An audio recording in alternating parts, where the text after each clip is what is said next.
the red door. As soon as we all were there... Hello, hello, hello. He's multiplied. Nope, not multiplication. It just looks that way because of an illusion. I'm moving so fast it only looks like I've multiplied. Can you tell which one is a real Monokuma? Can we just get on the elevator already? You're not playing along, long. We're not here to play with you. Okay, fine. And if everyone's here and ready to go, please board the pain train elevator. I'll see you guys down there. Okay then, shall we? Hold on, I'm not mentally prepared yet. You'll never be mentally prepared. You can't run away anymore, Hiro. You're going to pay for your sins. I told you already, I didn't do it. For serious. Guys, for serious. That reminds me. Did you ever find the other costume? Or the note? Well, no, but... How unfortunate. Then it would seem we have our culprit. Hey, Big D, welcome to the stream. Put on your Sherlock hat and your stupid Sherlock muffler. We're gonna solve some case. This isn't the place to talk about it. Save your accusations for when we get to the courtroom. She's right. Let's get down there first. Then the story can really begin. Yeah, good idea. That's right. I have to do it. I can't let whoever killed Hifumi and Taka get away with it. Whoever killed Hifumi and Taka to get away with it. For everyone who's still alive, and for the two that lost their lives.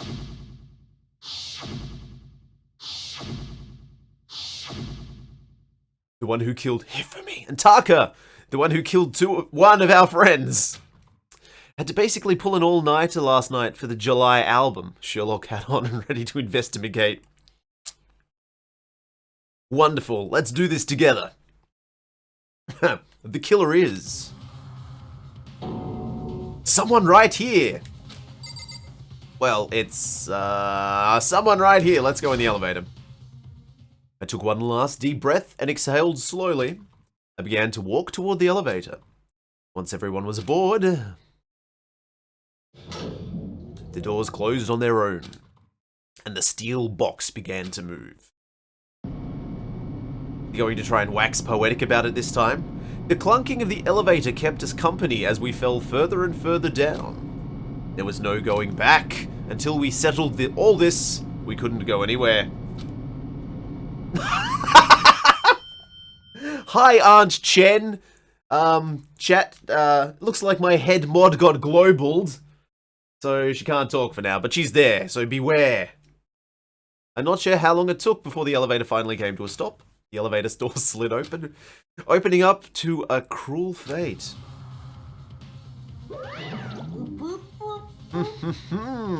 When I see all of you gathered together like this, I realize just how few of you there are left. Your school life is slowly reaching its climax. Only because of you. Why? Why are you making us do such cruel things to each other?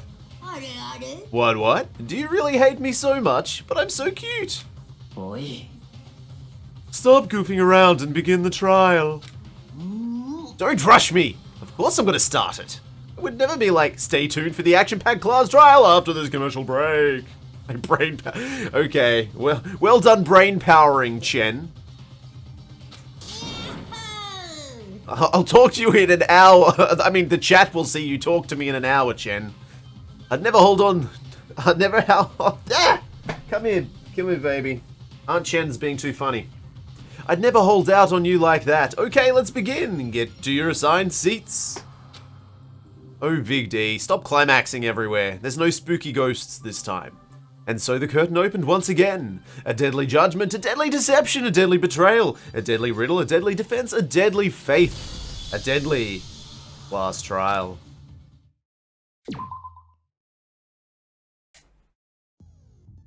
Okay, so we are going to go over our court notes so that we know what is up. Hey, Crossable, we are going to go through our truth bullets. And then we are going to... Wait, is this what I'm supposed to go through? Yeah. We'll go through the truth bullets. And then we will solve this case. The victims were Hifumi Yamada and Kiyotaki Ishimaru. The cause of death for each was a blow to the head.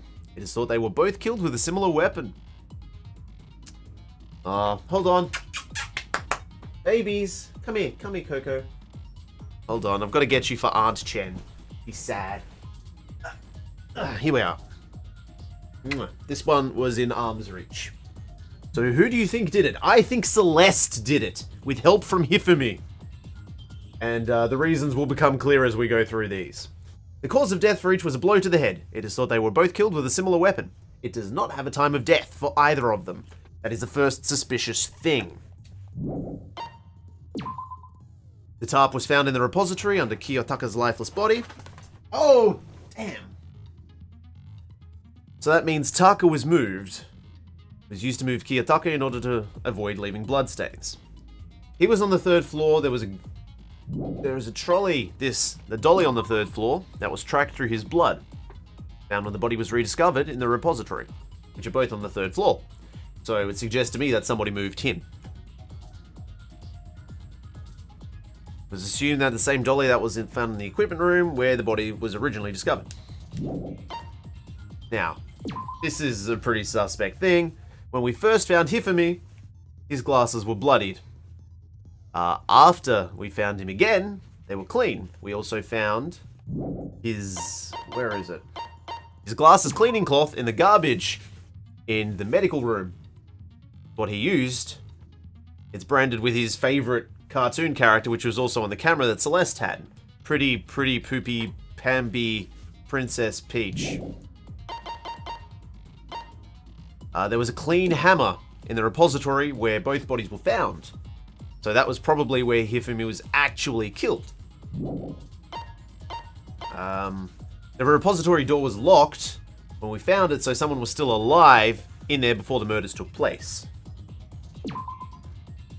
Okay, it's only designed to lock from the inside. So according to Aoi, it was locked during the search for the missing body. However, when the body was rediscovered, it had been unlocked. We found bloodstain tracking through the blood, which we already went over with Taka's body. Celeste says the body disappeared when Celeste and Aoi left the nurse's office room, and apparently they're gone for a minute or two. That's probably when he walked out. Transporting his body from the 1st floor to the 3rd floor is probably impossible for everyone except for maybe Sakura, and even then probably not without leaving any blood anywhere. So it's likely that he just up and walked out. Hiro wrote this note to meet in the dining hall. His handwriting is neat and clear, which will probably come into play. Now, this was an interesting one. This is what tipped me off to suggest that Hifumi was the one that did it, other than the fact that no one could lug his fat ass up the stairs, and that's that on the blueprints themselves, the words Robo Justice appears. Now, he suggested when he first saw it, that is when he gave it the name Robo Justice. However, it appears on the blueprints, with that crummy handwriting. No one but Yasuhiro could fit in the costume. If they were wearing it, they wouldn't be able to see their feet or bend at the waist more than 90 degrees. Which is another thing because the dolly itself... The dolly has no handles, and it suggests to me that to move this dolly, you would most certainly need to be able to bend at the hips. Hey, Bullet, welcome! We are just going through the case notes before we start on the trial. Okay, so Yasuhiro got a note very similar to the note that Taka got, with a different time. It suggests that they meet in the rec room at 1 AM. Whereas Taka's note, which was the note that Hifumi had, which has perhaps Hifumi's handwriting, saying that they should meet in the equipment room at 6 AM. That's what Hifumi had on his body. Kiyotaka had the scrap that matched that piece. And Taka's broken wristwatch suggests that he was killed just after 6, which would invalidate pretty much everyone's what's it called? Alibi. That's right. I know words. I know we're solving a case, so I don't even remember alibi. Okay. And, it suggests that no handbooks were used in the murder this time. That may well be the case.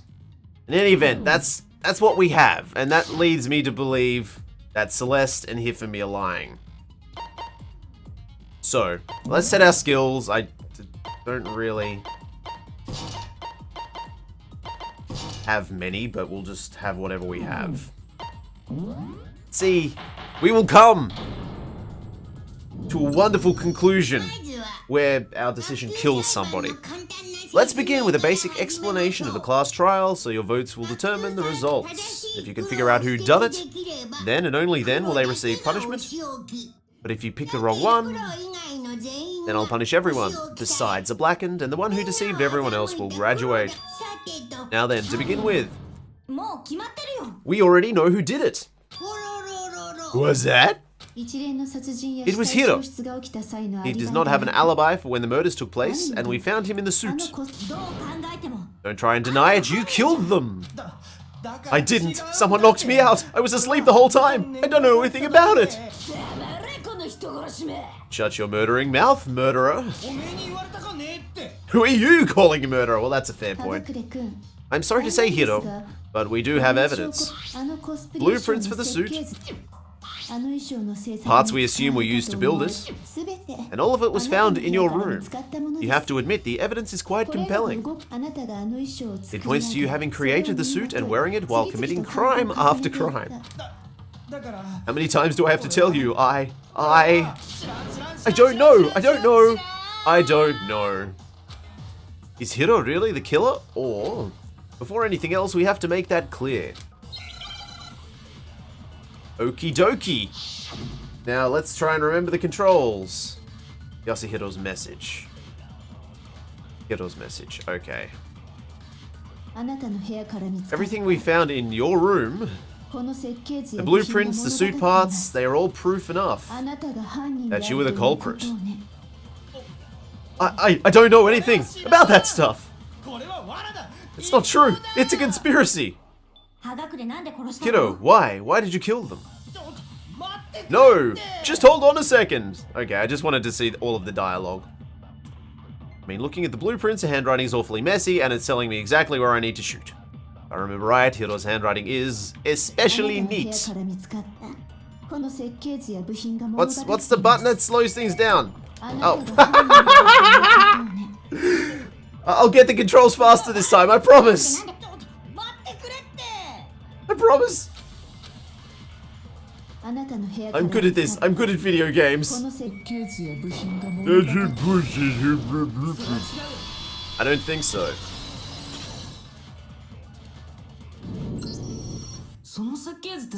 Are we sure Hiro really made those blueprints? What do you mean? Well, take a look at this.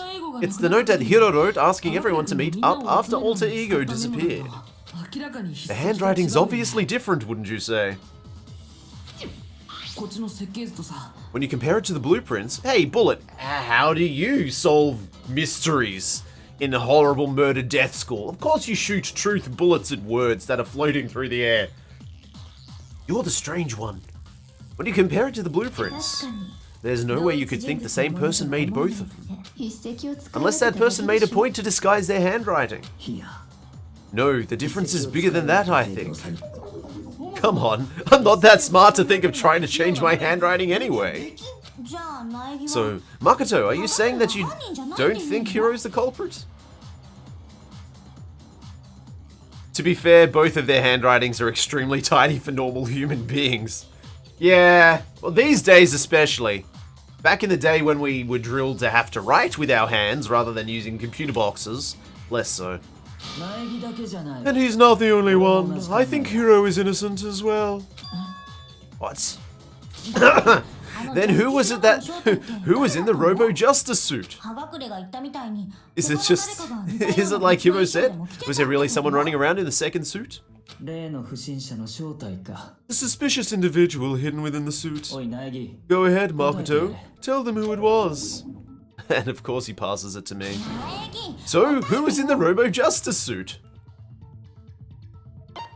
It was the Illuminati! What's Hero? Other than Hero, I can't think of anyone else it could have been. Obviously, he was the one in that particular suit, and we never found any kind of second suit. Then there can be no doubt. Hero is the prime suspect. That doesn't make any sense. You just said Hero didn't do it. Oh, he looks pretty. Yeah, if you're into that kind of thing, you know, two-dimensional people. It makes perfect sense. Hero is a suspicious individual in that suit, but he's not the culprit. So what you're saying is... That's right. The culprit in this case has nothing to do with being in the Robo-Justice suit. What? Now that's a bold assumption. And what reason do you have to make such a statement? Do you have a reason?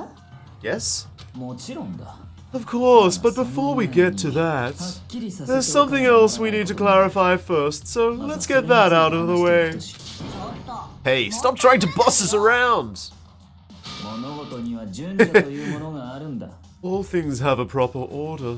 The Illuminati. Yeah, who's the best? When it comes to localization, I always found that...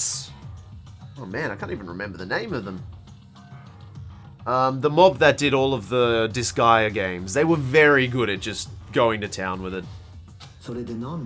So what is it? What needs to be clarified? We must clarify the method of transportation for Taka's lifeless body. It would seem that his corpse was moved using certain particular items. Makoto, can you tell us what they were? Well, yeah. Must have been Dabedu, repository dolly, Jesus, and it's a top. Okay. They were a dolly and a top, right? Titch. What's with the attitude? So let's see if I can explain. Taka's body disappeared from the equipment room, and then we rediscovered it in the repository. And when we found it for the second time, it was wrapped in a blue tarp, right? Well, wrapped. Not quite. It was the same tarp that, up until then, was stored in the equipment room. So the killer must have seen it there and decided to use it when they moved Taka's body. That way, it wouldn't leave any bloodstains while they were moving it. Okay, that explains the tarp. And the dolly? Same thing. Dolly Parton turned up and killed Taka.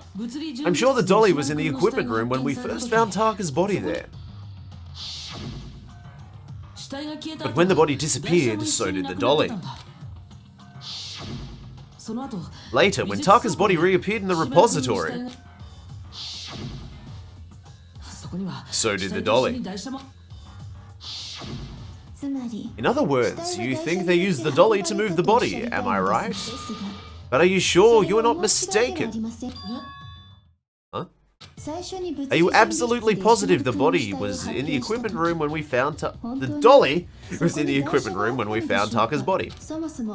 That dolly was made specifically for moving large objects between the repository and the art room. I'm not allowed to shoot yet! I'm still going through dialogue! All I can do is talk at them. It would be very strange indeed to discover it had made its way to the equipment room. Is it not possible that it was in the repository all along and you simply didn't realize it? She's raised an objection. How do you respond? There's no shame in being wrong. Nobody expects much from you anyway. We've all accepted that fact that you rarely understand what is going on around you. Finally, someone that makes sense, you beautiful lady who's probably going to die. Uh-oh. Oh, my controller went off. What's going on? Controller, please. Controller, please. Just stay on. My flagellation removed it.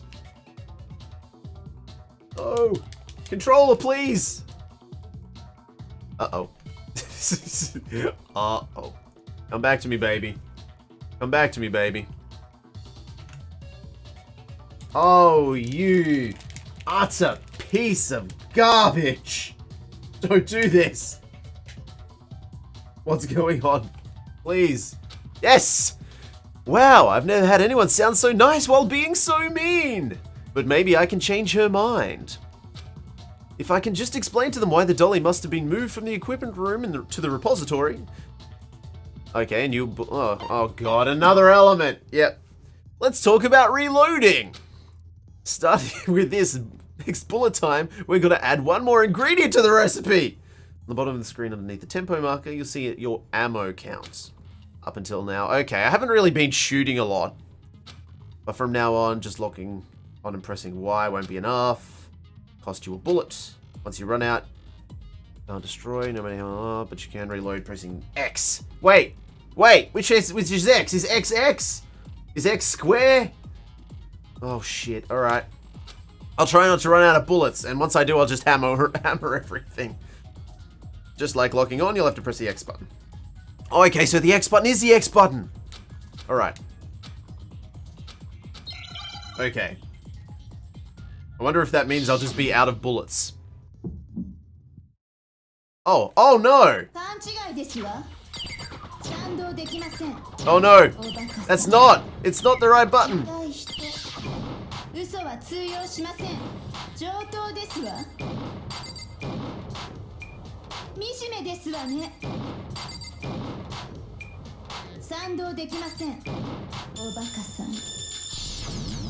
Oh! Oh, you...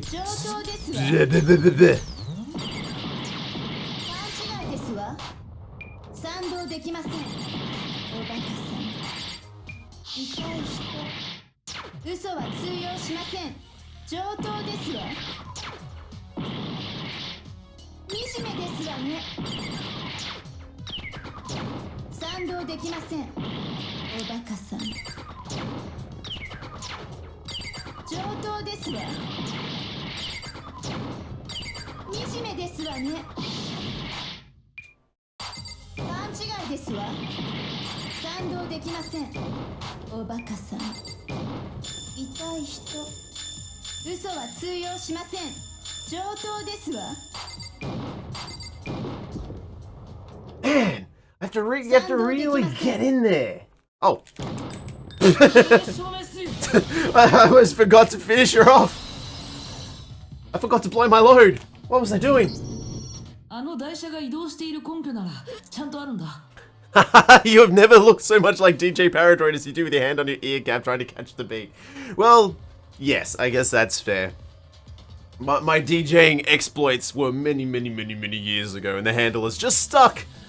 But my volume's quite low because of my hearing, so I have to really sort of get in there. Let's continue. If you're asking for proof that the dolly moved, I have it right here. When I found the dolly in the repository, one of the wheels has a blood stain on it. Never. I will remember in future, Craw, to finish her off. They do get rather upset when you don't. There was a pool of blood in the equipment room with a tire mark in it that matched the dolly's wheel tread. The killer probably rolled the dolly through the blood on accident as they wheeled the body out of the room. And as the blood dried on the tire, they moved the body into the repository. So there's my proof that the dolly was used to move Taka's body. Well, she's, you're vibrating a little there, Celeste. Titch. Jeez, does Celeste really hate me that much? No, she's a killer and she wants you all to die. Wow. Well, anyway, that was just something we had to get out of the way. Let's get back to the main subject. Yeah, the subject of how Robo Justice didn't do it. Because if it's not a robot killer, what kind of robot is it? I'm not sure that really matters. I'd be happy to explain why the occupant of the soup couldn't possibly be the killer. If you look down on how the body was transported, it will become immediately obvious. Yeah.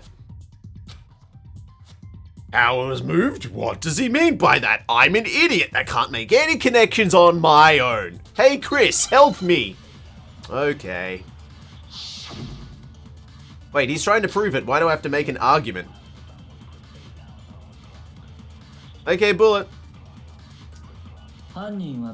As we know, Taka was killed in the equipment room. And from there the body was moved to the repository, correct? Yeah, and the culprit wrapped the body in a tarp. And then loaded it on the dolly and wheeled it off, right? Now keep in mind that the dolly doesn't have a handle. Oh, but no, that's true. I don't like the way they do this. Fine, the inference is incorrect. I will. Oh shit! I just realized how little health I have because of that stupid bullet battle. Okay, on the top, load it on the dolly. Now keep in mind that the dolly doesn't have a handle. Well, yeah, but even without a handle, here we go. All you have to do is bend over. Yeah, guys, you know, all you need to do is bend over. Just bend over. You're absolutely right that you could push a dolly without a handle if you stoop down low. But if you were wearing that suit, do you think you could actually get into the position like that? What do you mean by that? Think back to what you said when we were all checking out the suit together, remember? I'm blind as a bat in here. Can't see my feet at all. I'm surprised you got anywhere in this thing. I'm telling you, it wasn't me. And not to mention, you totally can't bend at the waist. Seems like a pretty obvious oversight.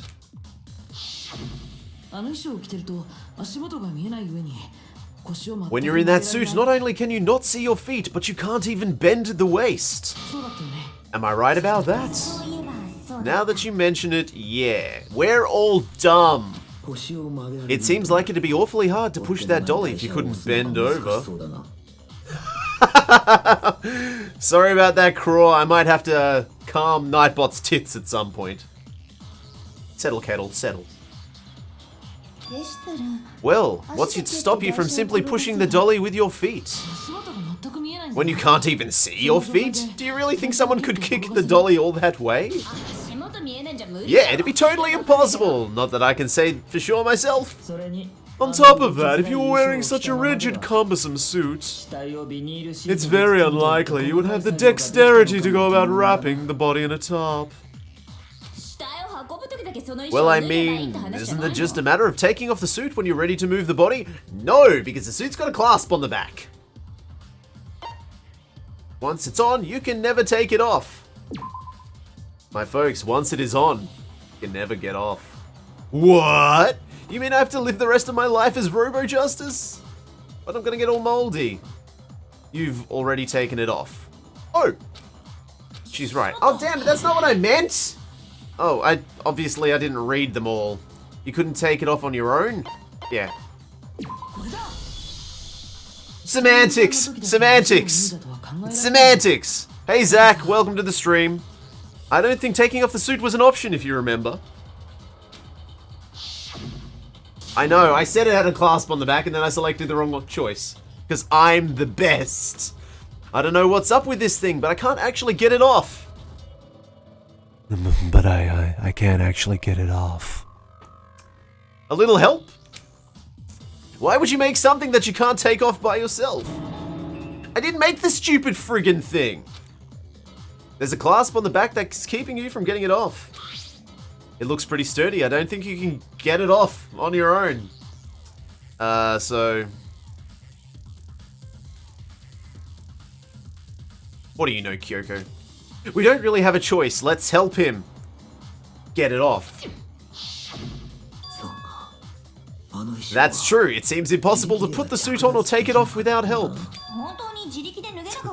Hey Dave, welcome to the stream. Then, you really can't take it off by yourself. Hiro wasn't just making it up. Oh, of course I wasn't making it up. If he could have gotten into it... there. If he could have gotten it off by himself, I don't think he would have... if he could have gotten it off by himself, I don't think he would have let us see him wearing it. Showing up in the suit was basically an invitation for everyone to suspect him. Yeah, that's right. So it's really, really true that Robo-Justice couldn't have moved the dolly. To be clear, whoever did move the body, it couldn't have been Hiro in the robot suit, correct? No, wait, just a second if you please. Have you forgotten about the picture I took? Yes. I think Sakura is a I think Sakura is a delicate flower and doesn't want to have things misconstrued. You all got a good look at it, did you not? The image of Hifumi being dragged away by Robo-Justice. If whoever was in that suit is not the culprit, how do you explain that? Ah, very easily. Besides, do you remember what the now deceased Hifumi said? How did you get hurt? That guy hit me. What guy? Robo-Justice. That's what I decided to call him just now. So as long as those facts exist, the proper conclusion is beyond question. The individual inside the suit and the culprit are one and the same. It was Hiro, without a doubt. Yeah, that's gotta be right. No. Hold on a second. It's still far too early to reach that conclusion. Besides, there's no hurry to decide who did it. Before we rush to a verdict, should we explore every single possibility? Instead of seizing on one viewpoint, the truth is uncovered by analyzing things from every angle. Perhaps, but where do we go from here? Let's review this series of unfortunate events from the beginning. Maybe we'll uncover something new. What a pain in the ass. I don't disagree, but our lives are on the line. If this is what it takes, we have to do it. Plus, maybe we'll find out where the heck Kyoko was when everything went down. Alright, then let's take another look back at what happened. I suppose we could start with this morning. Four of us gathered together in the dining hall, Makoto, Hina, Kyoko, and myself. Oh man, there's gonna be a lot of exposition here, folks. Tighten your exposition seatbelts.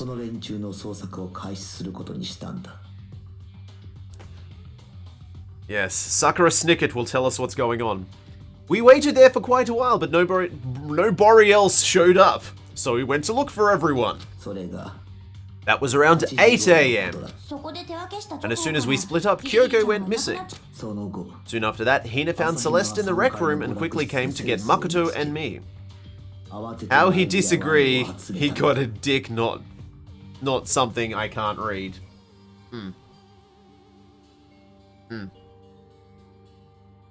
I don't know, Zach. I don't know. Let's play the game. Soon after that, Hina found Celeste in the rec room and quickly came to get Makoto and me. It seems I was unconscious for about an hour after I was attacked by my mystery assailant. I know it was an hour because I remember being attacked a little after 7 AM. That was when we saw Celeste's picture and discovered that her assailant had been wearing a strange costume. Yes, Sakura is in fact a female, hence being named Sakura. Or Cherry Blossom.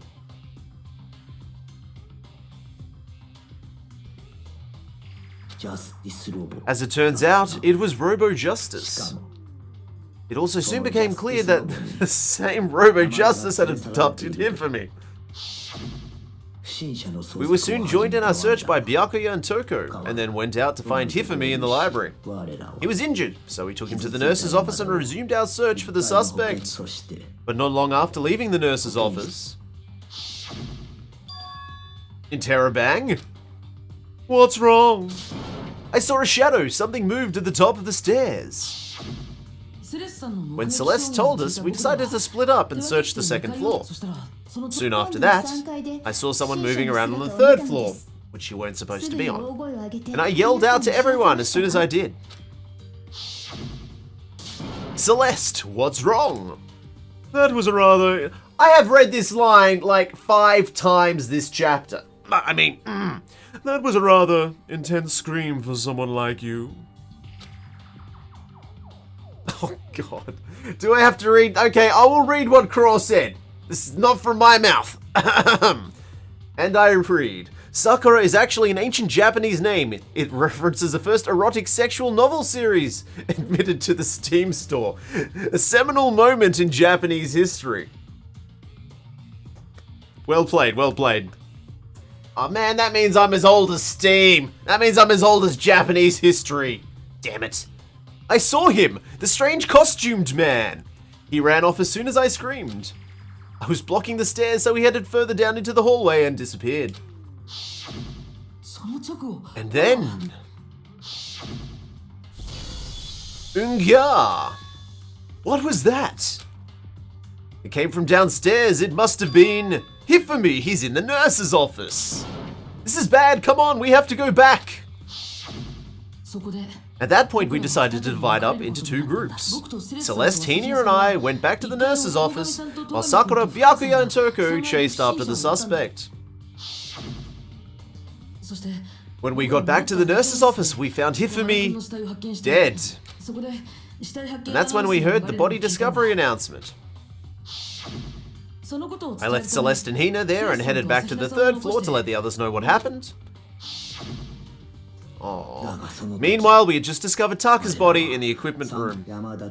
We must have found both bodies at almost exactly the same time, because we heard the same announcement not long after we'd discovered his body. And that's when I told you guys about Hifumi. Then the three of us headed for the nurse's office. But right after we left the physics lab, we ran into Celeste, again, who'd arrived after us. She told us something very surprising. Hifumi's body has disappeared. We rushed back to the nurse's office and saw that she was right. Then we remembered we'd left Toko passed out in the equipment room, so we hurried back. This can't be happening. Are we hallucinating all this or something? When we got there, we discovered now that Taka's body had also gone missing. Next thing we knew, we were searching the school for two missing dead bodies. And after some time, Celeste informed us she'd found the bodies and we all headed to the repository, which is where we rediscovered the corpses.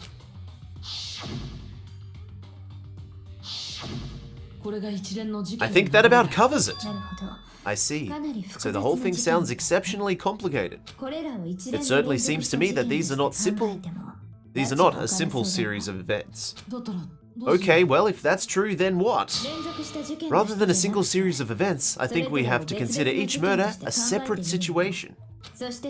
And from there, we can uncover the contradictions surrounding all of them. I know the contradictions, love.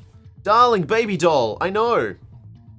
There are exactly two voices in this playthrough, James from Team Rocket and every other character in the game. But Kyoko's voice is flat, and Leon sounded like a Valley Girl, but he died. He totally sounded like a Valley Girl, and then he got killed. Now then, let's get started, beginning with what happened to Taka. The contradictions hidden in what happened to Taka. In order to uncover the truth of this case, I have to find them no matter what.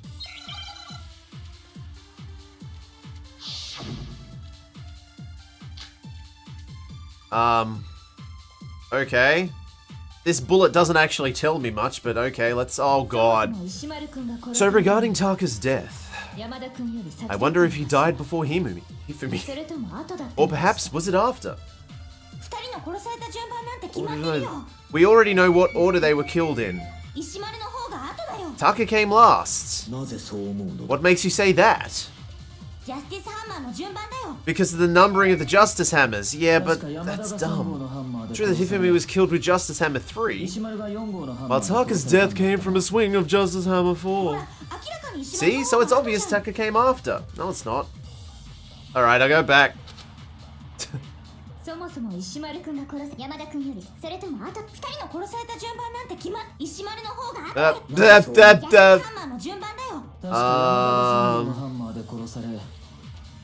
What did Monokuma File 3 say again?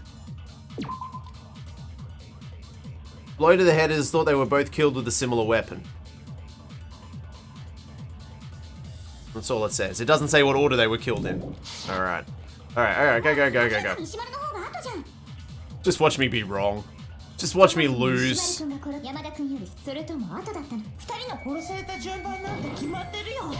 Oh crap!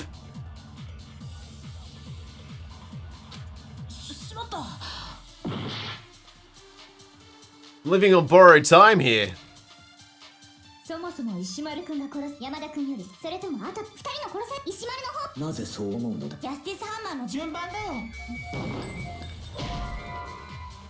Well, I'm fucked.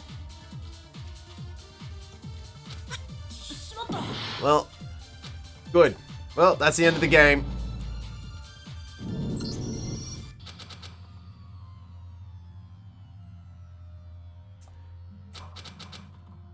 Yes, please. I think this must be one that I need to... Yeah. Alright. I need to do that capture ability.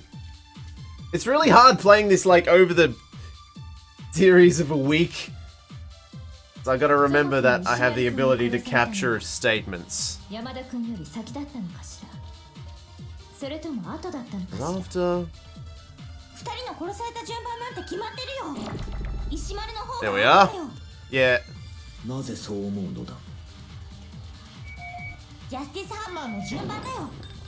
There we are. Now, I forgot that I could actually capture statements. Because, yeah, just because the hammers were in sequential order doesn't mean that the murders were in sequential order. Hold on, there's no reason to assume that the hammers were used in the same order as their numbers. If anything, that's just another way the killer tried to disguise their actions. See, I knew that. I knew that, and I went, duh, the Monte Kuma file doesn't have anything to do with anything. I'm a knob. I'm a knob end. Chris for knob end 2016. Hashtag. So you're saying the culprit wanted us to think the hammers were used in order. But in reality, Taka was killed before Hifumi. Okay then, let's see the proof. It's on the watch that I'm not wearing.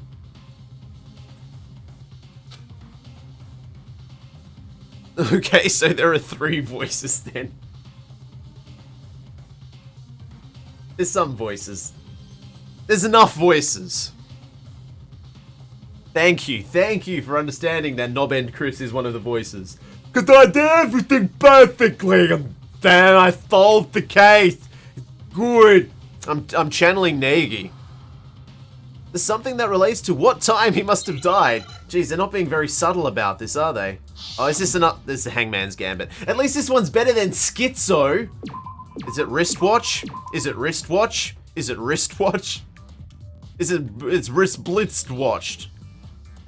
Can I have an eye, please? Hello? Thank you. Pizzows. Scabbity bams. I can spell. Okay, so wristwatch is this long. Why wasn't schizophrenic long? Why was it schizo? Okay, I've still got a chip on my shoulder about that. I wish they hadn't done the stupid argument game that early, then I wouldn't have died. I've got it! Taka's wristwatch! See? Look, it broke in the hands pointing just past 6 o'clock, because nobody could have wound it to change the time, because that's impossible. It must have gotten broken when he was attacked by the killer, because as of last night... Hey you, how long were you gonna keep us waiting? Taka's irritated voice pierced through the air as he stared pointedly his wristwatch, all of his pink still inside his body. It's almost 10 o'clock, you know that? Bedtime for all the little boys and girls. I said it right this time. I got it. So if it wasn't broken after 6 last night, then he must have been attacked around 6 this morning. And that would be his official time of death. But if that's true, then he was killed well before Hifumi. And before Celeste was attacked this morning, which happened around 7. That's right, Taka was killed before any of the other incidents took place. That simple fact slipped past all of us. Well, no it didn't. We made the wrong assumption about the order of events all because of those justice hammers. No, we didn't. He keeps lumping us with him, chat. That's exactly why the culprit wrote the numbers on each hammer and had them increase in size. That way, when we saw how they were used in each incident, we'd easily make the wrong assumption. Now, if Taka was killed after 6, then everyone's alibis for his murder go out the window. Because when he was killed, we hadn't met up in the dining hall yet. That may be true, but in the case of Taka's murder... But all of our alibis still hold true for Hifumi's death. That's right, with him at least, we're all safe. Personally, I didn't know Sakura was a girl. I mean, listen to the Japanese voice. I don't know, it does sound like it's a female VA doing the voice. But no, I mean, that's one of the things. There's a trope in anime where a lot of the times you have extremely effeminate boys that you can't tell are boys, and people go, I thought that was a girl. They did a crisscross. They lampshaded that. Ungya. Huh? What was that? Basically sounds like Frieza. Yeah, well, okay, sounds like Japanese Frieza. That came from downstairs. It must have been Hifumi. He's in the nurse's office. I keep repeating the same dialogue. This is bad. Come on, we have to go back. When we heard Hifumi screaming, we were all together, except for Hiro and Kyoko. Then we all ran down to the nurse's office, and that's where we found his body. That's totally true. We're all in the clear. Oh, I know. They must have recorded him screaming on a tape or something, then played it later on. If that's true, where's the tape? I don't know. Don't just go making stuff up. That's definitely a female voice. Anyway, we all have rock-solid alibis for when we heard Hifumi scream. Since all of us were there together, clearly none of us could have killed him. He was still alive. And it does not stop there. There was also the moment when we discovered his body had disappeared. When his body vanished from the nurse's office, Hina and I were in the bathroom together while everyone else was in the equipment room, correct? And then there's the disappearance of Taka's body from the equipment room. At that time, we were all gathered together in the nurse's office because of Hifumi going missing. Well, don't forget, I was passed out in the equipment room the whole time. Wait! Then what if Genocide Jill did it? She could have dragged Taka's body out there. Out of there right then. Even if she... Even if she could pull that off, there's no way she could have done the same with Hifumi's body. Because, as we just established, she was passed out in the equipment room when his body disappeared. Besides, I didn't do either of them anyway. In other words, it is impossible for any of us could have killed Hifumi or moved either of their bodies. On the other hand, Hiro and Kyoko had disappeared, so they certainly could have done those things. So what now, Kyoko? I'm an idiot. I don't have all of the evidence. Where in fact, I do have all of the evidence. But now we can't get fixated on who did it, or we'll keep going around in circles. So instead of who, I propose we start talking about how. In particular, I think we need to figure out how Hifumi's body got moved. That's true, we searched everywhere, but we couldn't figure out how to explain his body disappearing. Wow, hold on. I need a sleep supplement here. I slept terribly.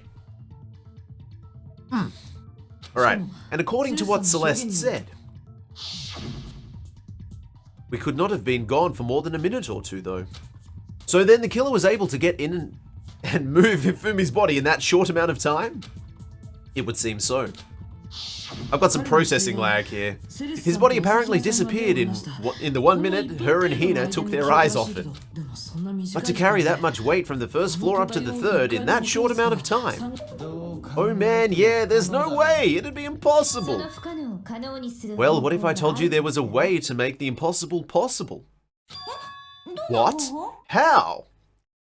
Yes, Zach, I'll probably do the giveaway after we finish this case and the afterward, and then move on to another game. I'll do it between shifting games.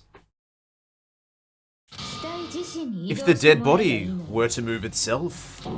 Huh? I'm an idiot! The dead body moved on its own? No, not another ghost! I don't think it has anything to do with the occult. I think what she's implying is, we thought Hifumi was dead, but perhaps in reality he was still alive. So it will be after ages. This section usually only takes 2 to 3 hours. He was alive? Are you saying Hifumi wasn't carried out of the nurse's office but simply walked out on his own? But I mean, we found his body. He was dead. Perhaps he was simply playing dead. It isn't possible. The idea that Hifumi was still alive. Is it really possible? Yes! So, which bullet do I have? The broken wristwatch. I don't think that's the correct bullet. Are you saying that when we first found Hifumi in the nurse's office? He was actually still alive? No, that's impossible. Hifumi was dead without a doubt. And you know that how? Surely you heard the body discovery announcement along with the rest of us. Hifumi's dead body had been found, and that is why the announcement was made. Are we really sure about that? Maybe the announcement was for someone... That one? Damn it! Someone else's discovery.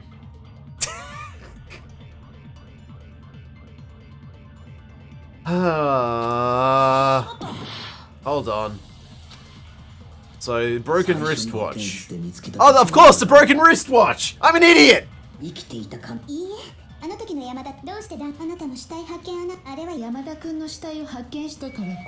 Hifumi's dead body had been found.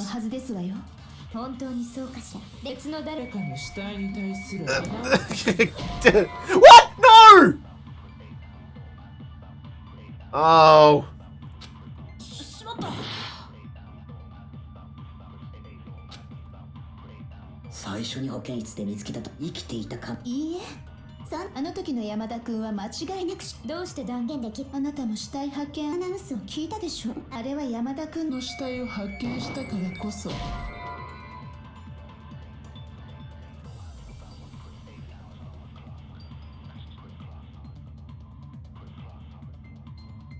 Okay, let's just take a moment. Maybe I need to review this a little more carefully. The broken wristwatch proves that he was already dead. It doesn't prove that... Alright.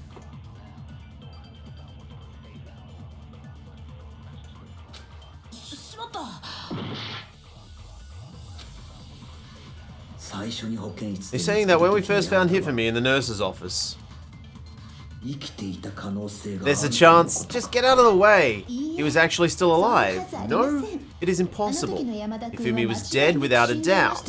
And how do you know? Surely you heard the body discovery announcement along with the rest of us. Hifumi's dead body had been found. And that's why the announcement was made. Really sure about that? Maybe the announcement was someone else's discovery.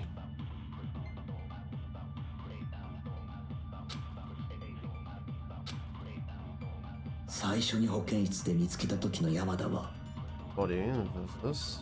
He was actually still alive. Hifumi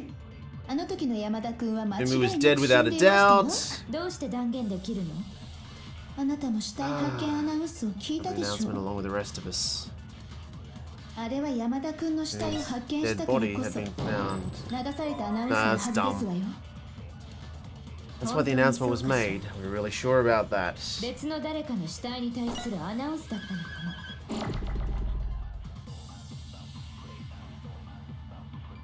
Yes.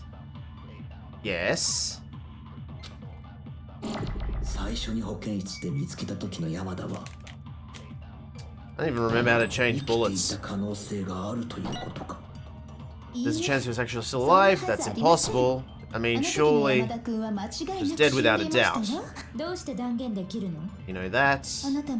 Surely you heard the body discovery announcement. His dead body had been found. That's why the announcement was made. Be sure about that.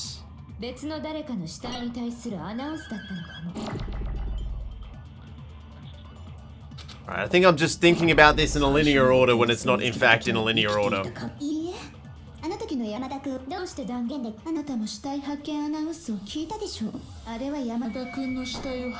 no, that. No, I'm just an idiot. I've got to remember, you can't think about this thing in a linear fashion. Because apparently we have magical time travel powers which allows you to rewrite history. So, I'm dumb. Was the body discovery announcement that was made really intended for Hifumi? Come here, baby. Of course it was. The announcement played right after we discovered the body. Hey, Z-Bag, come here. F up. Ah. Make me feel better. I was dumb. Daddy was dumb. He was like a big stupid dumbhead. Mwah. Yes, he was a stupid moron. Hey! You sound like me. Stop that.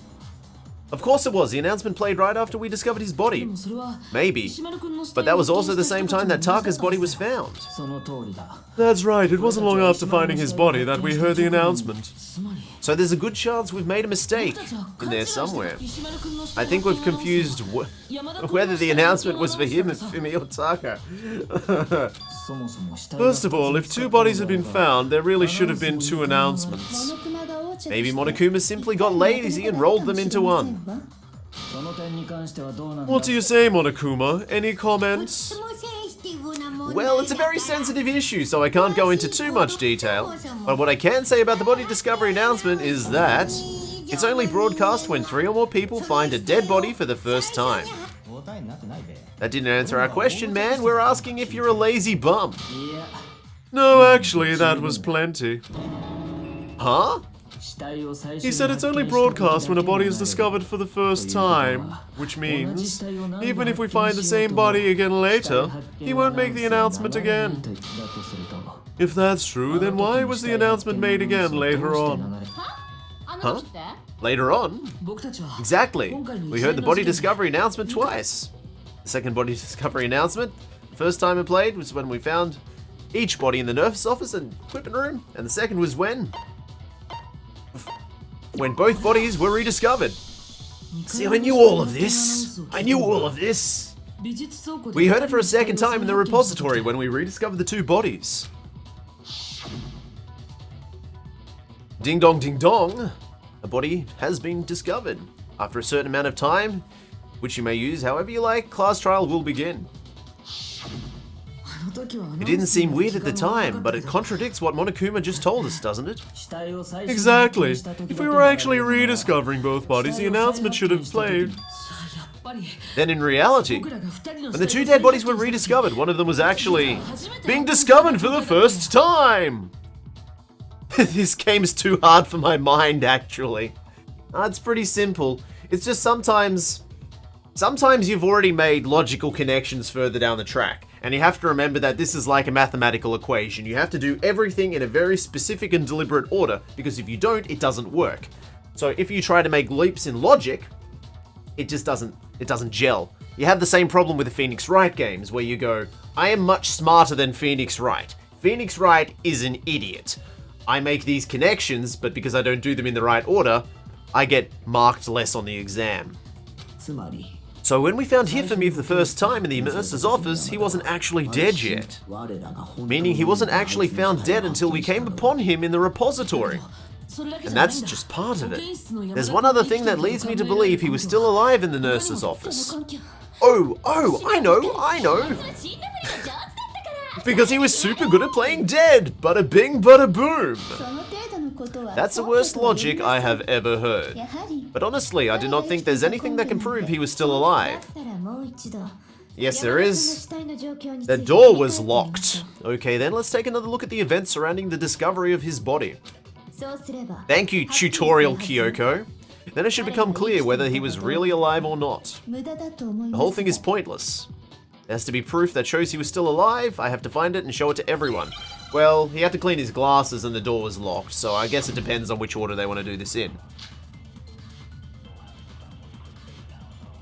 Yeah, it seems unreasonable, but makes sense if you think about it from the perspective of having to... Yeah. There's one thing we do know. The first time we found Hifumi's body was in the nurse's office. And then, while me and Celeste were in the bathroom, his body disappeared. Zow! And the next time we saw his body, it was in the repository. But when you compare his body before and his body after... Slow down. It's coming. It's coming. Oh, sorry. I didn't even bother reading it. It's like, it has to come now. It makes sense that it would come now. Fine. Let's try this again. The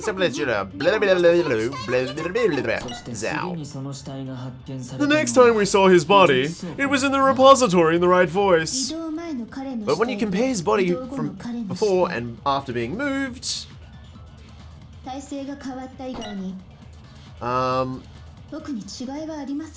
there was. There we are. There was no noticeable... There was a noticeable blah blah blah blah blah. His glasses were cleaned.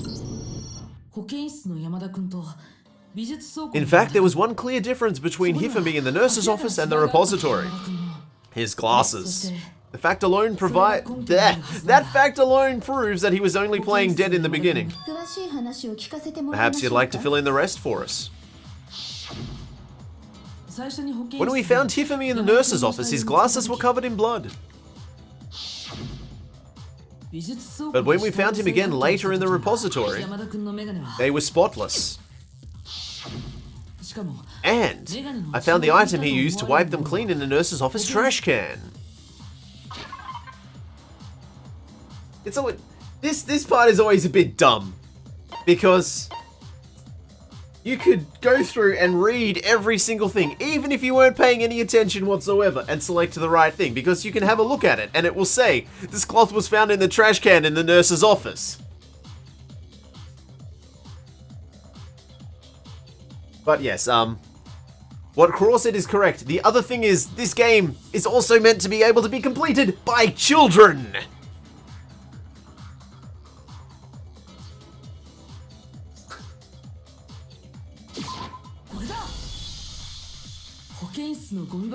It was a glasses cleaning cloth featuring a certain cartoon mascot, Pretty Pudgy Pussy Poomy Poo Poo Prolapsed Princess. One look at the bloodstain on the cloth should make things clear. This piece of cloth was used to wipe Hifumi's glasses clean. And the mascot on the cloth is the same one that's in the digital camera, right? Why would children play a game about gruesome murders? Because Japan! Ha! Craw said the same thing! Freaking jinx! You can't talk for a while, Craw. It beat the ever-loving pink out of people. And whose digital camera was it? Hifumi's, of course! Okay, so this is the actual name. The character was Princess Pickles from Demon Angel Pretty Pudgy Princess, I think. I think Pretty Pudgy Prolapse Princess was much better. I highly doubt anyone but Hifumi would have brought something like that to this school. I see your point, and the only people here who wear glasses are... I wouldn't be caught dead using a tacky piece of garbage like that, Jesse. I mean, Naegi. A few tissues is all I need to keep my glasses clean. Then there's no question it belonged to Hifumi. So what you're saying is what exactly? What I'm saying is the blood on his glasses was wiped away using his own glasses cleaning cloth.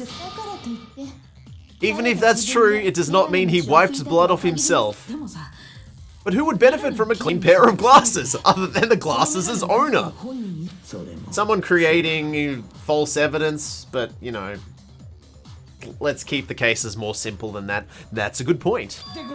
Then it must have been him, right? So let's assume that Hifumi was still alive in the nurse's office. He pretends to be dead, and then when he's alone, he wipes his glasses clean so he can see, and stands up and walks out of the room on his own 2 feet. And with that, the impossible task of moving his copious corpse, yeah, I love it, copious corpse, as assonance, and he's large, becomes possible, wouldn't you say? But then, if he was just pretending to be dead, what's with all that blood? Was it paint or something? No, there's a fridge that has blood just over there. The fridge in the nurse's office contains packs of blood for emergencies. He probably used one of those. He figured if he was gonna play dead, he should go all out, so he just dumped it everywhere. But he got crazy with it and had to wipe his glasses off when he was done. God, what an idiot! And if Hifumi was still alive at that point, the disappearance of Taka's body is easily explained.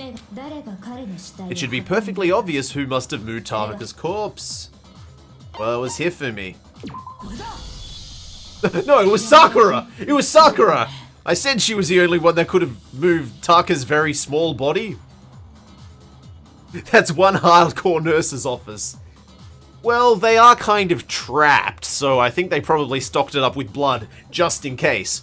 Of course, whether anybody in there is trained enough to perform transfusions is another thing entirely. Probably not. But they can dump it on themselves. Oh man, the pink ran out. I need more pink. I'll just pour it on myself. It could only have been Hifumi. While we were all gathered in the nurse's office, he went to the equipment room and took Taka's body. That also explains how the door to the repository got locked. The door was locked? Well, after the bodies disappeared, we all went looking for them, right? So me and Sakura headed to the repository. But when we got there, the door was locked. And the repository door can only be locked from the inside. Needs more tubby custard. Which means when Hina and Sakura got to the repository, someone was already inside. And it could only have been Hifumi who just finished stashing Taka's body there. He convinced us all that he was dead, and when he saw his chance, he dragged Taka's body to the repository. So Hifumi wasn't just another victim in this case, he was one of the assailants. And here we go with one of the assailants? Oh wait, there's something wrong with my green screen. Green screen, let's fix up. Stop with all the static. Yes. Okay. Jeez, Kyoko, settle down. Kyoko. Kyoko! Kyoko! Stop vibrating! Okay. But that means he took part in the murders. I can't believe it. If you're having trouble, would you like me to show you one more piece of evidence? There's more? Marty! Marty! We gotta go back in time and stop the tree from being planted, Marty! How do we do that? Rick, Doc, how do we do that? You gotta lick my balls, Marty! You gotta lick my chapped balls! Oh yeah, let's keep going. Oh, absolutely. Voice come back. Okay, here we are. Oh, absolutely. The single biggest fact pointing to his involvement has yet to be revealed. You know what I'm talking about, right, Makoto? The item he took off of Taka's lifeless body. Yes, that one item that I have. That can only be that one item, but I have to select that one item to prove that I'm paying attention.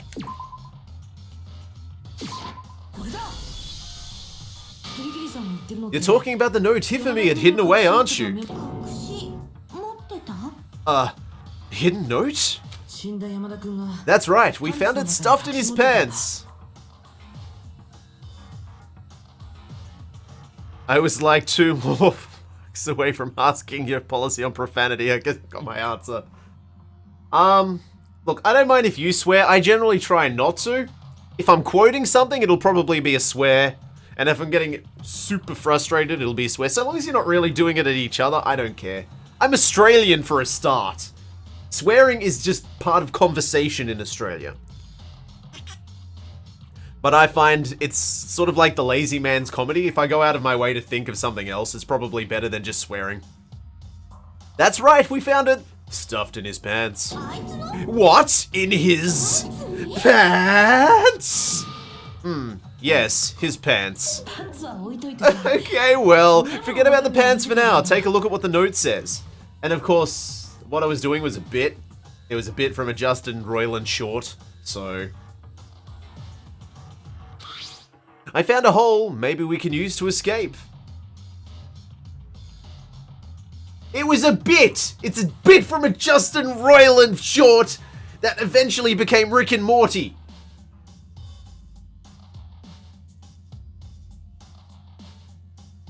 I'll link it later. Maybe. I found a hole maybe we can use to escape. Monokuma can't find out, so don't tell anyone else for now. Let's meet in the equipment room at 6 AM. See? Dave's seeing the short. That's the note I was telling you about. The one that told me where to go. I'll tell you where to go. Huh? Wait. There's one little different. In my note it said, Monokuma can't find out, so don't tell anyone else for now. Let's meet in the rec room at 1 AM. I see. Then this note isn't the same one Hiro got. It's not the same? In other words, the killer got in touch with another person besides Hiro. And that person could only have been Hifumi's pants!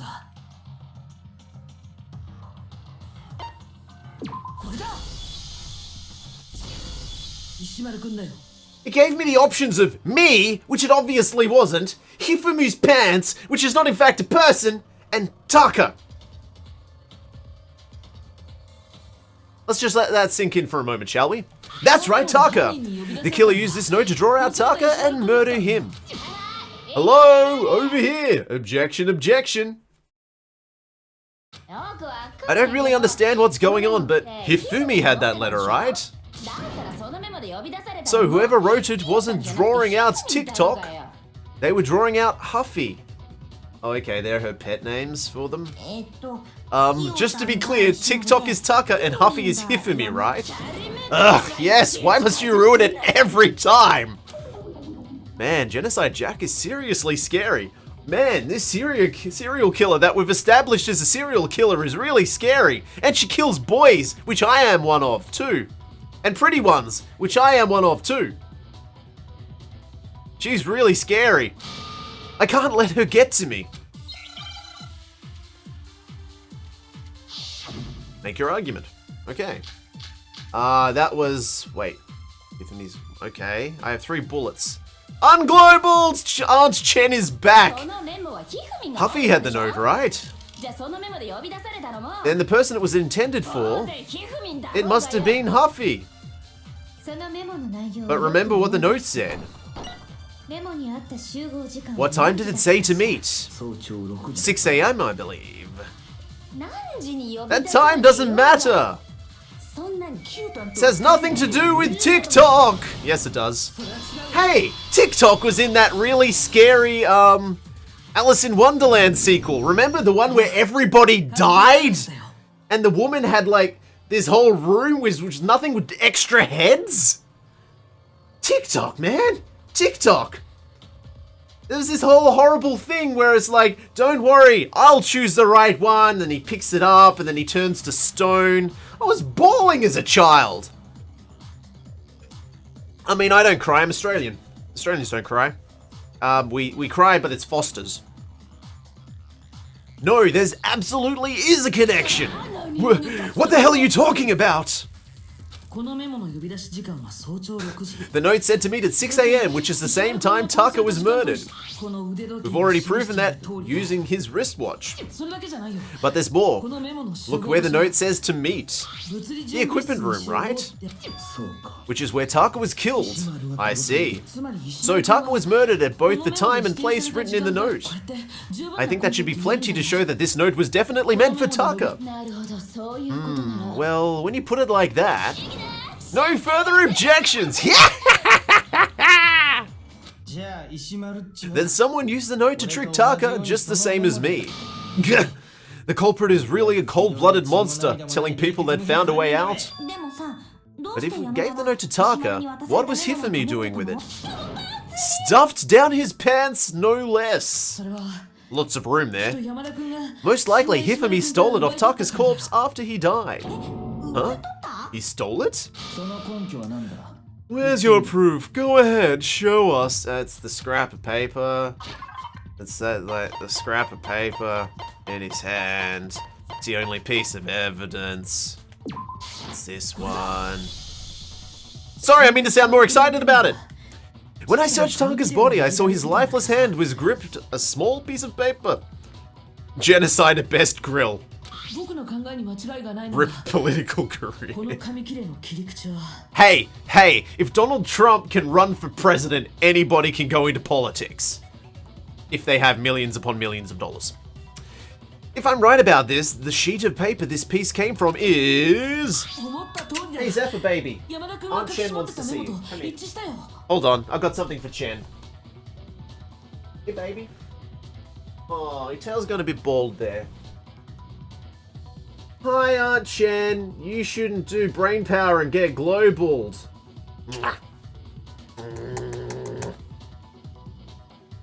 I knew it! It fits perfectly with the note I found hidden on Hifumi.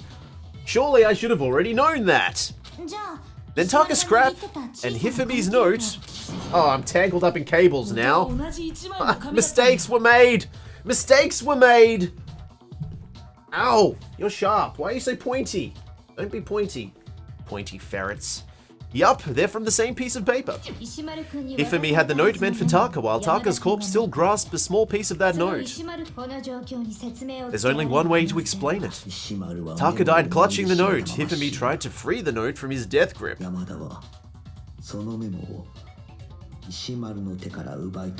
didn't say it's $1 billion to run for president. Making some assumptions there. Everybody remember, there's a tip jar. If you donate, I have to dress up as Byakuya to play the next game. Let's continue. Taka died clutching the note. Hifumi tried to free the note from his death grip, leaving behind only a small scrap. Did I get all that right? That means Hifumi knew the note was important. Exactly, which proves what he... that proves he was an accomplice in the murder. I can speak, I know words. Whoa! No, he said naruhodo, which means I see or understand. Yeah, after seeing all this, Hifumi was super involved in this whole thing for sure. Oh damn, seriously. Yeah, I mean, if we hit the donation goal, I have to dress up as Byakuya to play Danganronpa 2. That should be fun. Won't it be fun? I don't know that she thinks it'll be fun. She just seems really tired at the moment. Okay. In fact, he was behind the whole thing. In fact, he's still alive. No, he's pretty dead. Sorry, no. He's dead. He's dead. When we found him in the repository, Hifumi was truly and completely dead. All of his pink came out. He said naruhodo, which is ancient Japanese for this game is heavily inspired by Phoenix Wright. And it has nothing to do with the fact that Phoenix Wright's Japanese name is in fact naruhodo. Which is like, yeah, you're right, this is right, and Phoenix Wright. It's a pun! It's a pun! We'll play on words! I'm okay. Centered. The second body discovery announcement proves that. Zach, you don't need to. I do know it, but I'd prefer you didn't spoil it for the rest of the chat just in case they have not seen it. Okay? I've read both games, but I read them quite some time ago. So, I'm still a bit hazy, but I remember sort of like the... What's the donation goal? I'll just quickly... I mean, it's pretty much just the amount of money it'd cost me to buy the damn thing. Wait for it. BAMS. So that's what we're looking at the moment. And that A stands for Australian, because our money is worth about 70% what American money is worth. And that's about how much it would cost to get the glasses, to get the wig, to get the costume. And I'd probably need to go get contacts, which I'd have to do on my own dime. My eyesight is shit! And I clicked the wrong thing. Go back to the game. Go back to the game. Go back to the game. There we are. Alright. So then, who killed Hifumi? Whoever did this is the mastermind and the true killer. He was killed in the repository, so he must have been killed not long after transporting Taka's body. Yeah, yes, something like that. He was killed in the repository, so he must have been killed not long after transporting Taka's body. So he must have been killed after Taka's body vanished, but before we found the bodies in the repository. Just a troll, mate. I hate being spoiled and spoilers.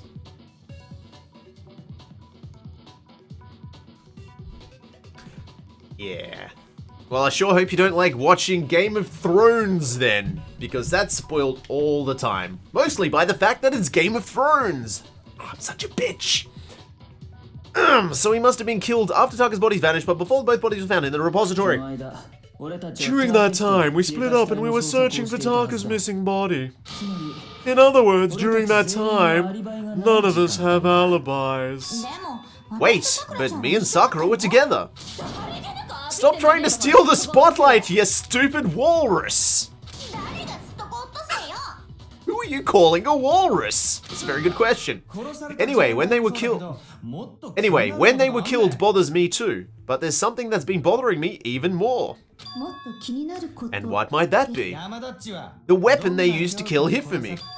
The weapon? Yeah, it's a wet mallet. Yeah, because I mean, according to Monokuma's file, the way Taka and Hifumi were killed was almost the same, with having similar fractures and all. But Justice Hammer 3 and 4 were still laying around the nurse's office and equipment room, right? So if Hifumi was killed in the repository, sorry Zach, the culprit would have had to grab one of the hammers to kill Hifumi, but then put the hammer back when they found it. But wouldn't that be seriously risky for him? I'm surprised. It seems there's a semblance of a brain knocking around that skull of yours after all.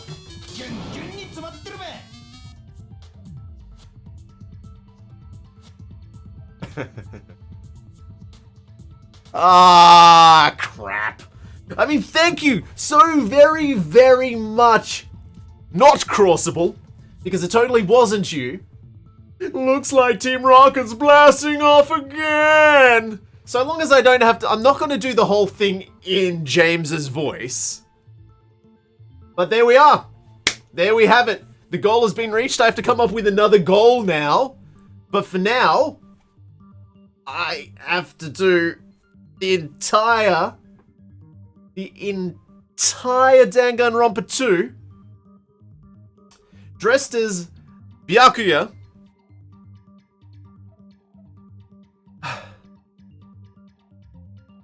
Rip me. Freaking rip me. Alright then. So that'll be coming. Probably not immediately after Danganronpa 1. I think I'll take a short break, maybe play through something like Bioshock. And then after that, we'll play Danganronpa 2. Hopefully by that stage it will have arrived, because I'll go onto eBay after this and buy all the stuff.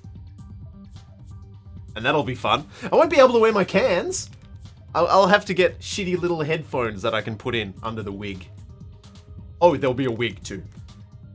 So yeah, there you go. Thank you very much for that. I appreciate it, and at the same time, I really don't appreciate it. So I'm sort of feeling some mixed emotions here. I'm not sure what this was supposed to... Does anyone know what this means? I don't know what this means. Should I be worried? Am I sick? Do I need to go to the doctor? What does this mean? Help. Help. Okay, I'll stop. He's right, though. I don't understand it either.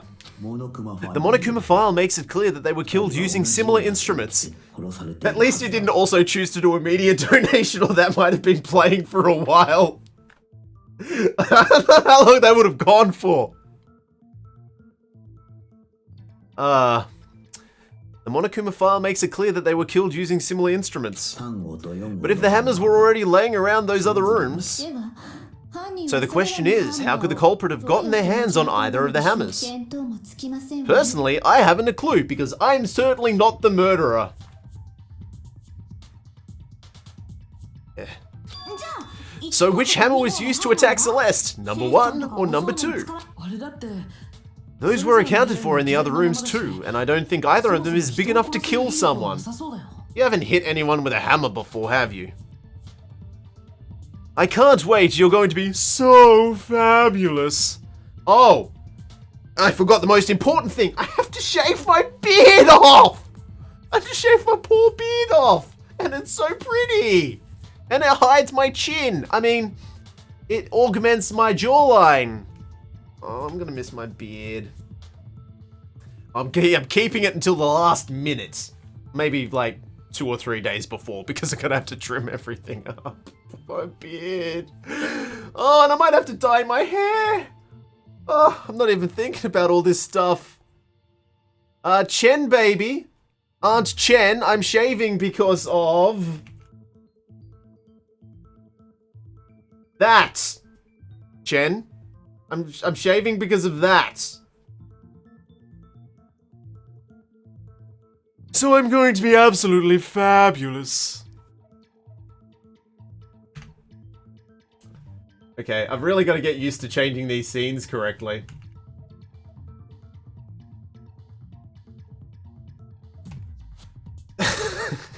Those were accounted for in other rooms too, and I don't think either of them is big enough to kill someone. Then,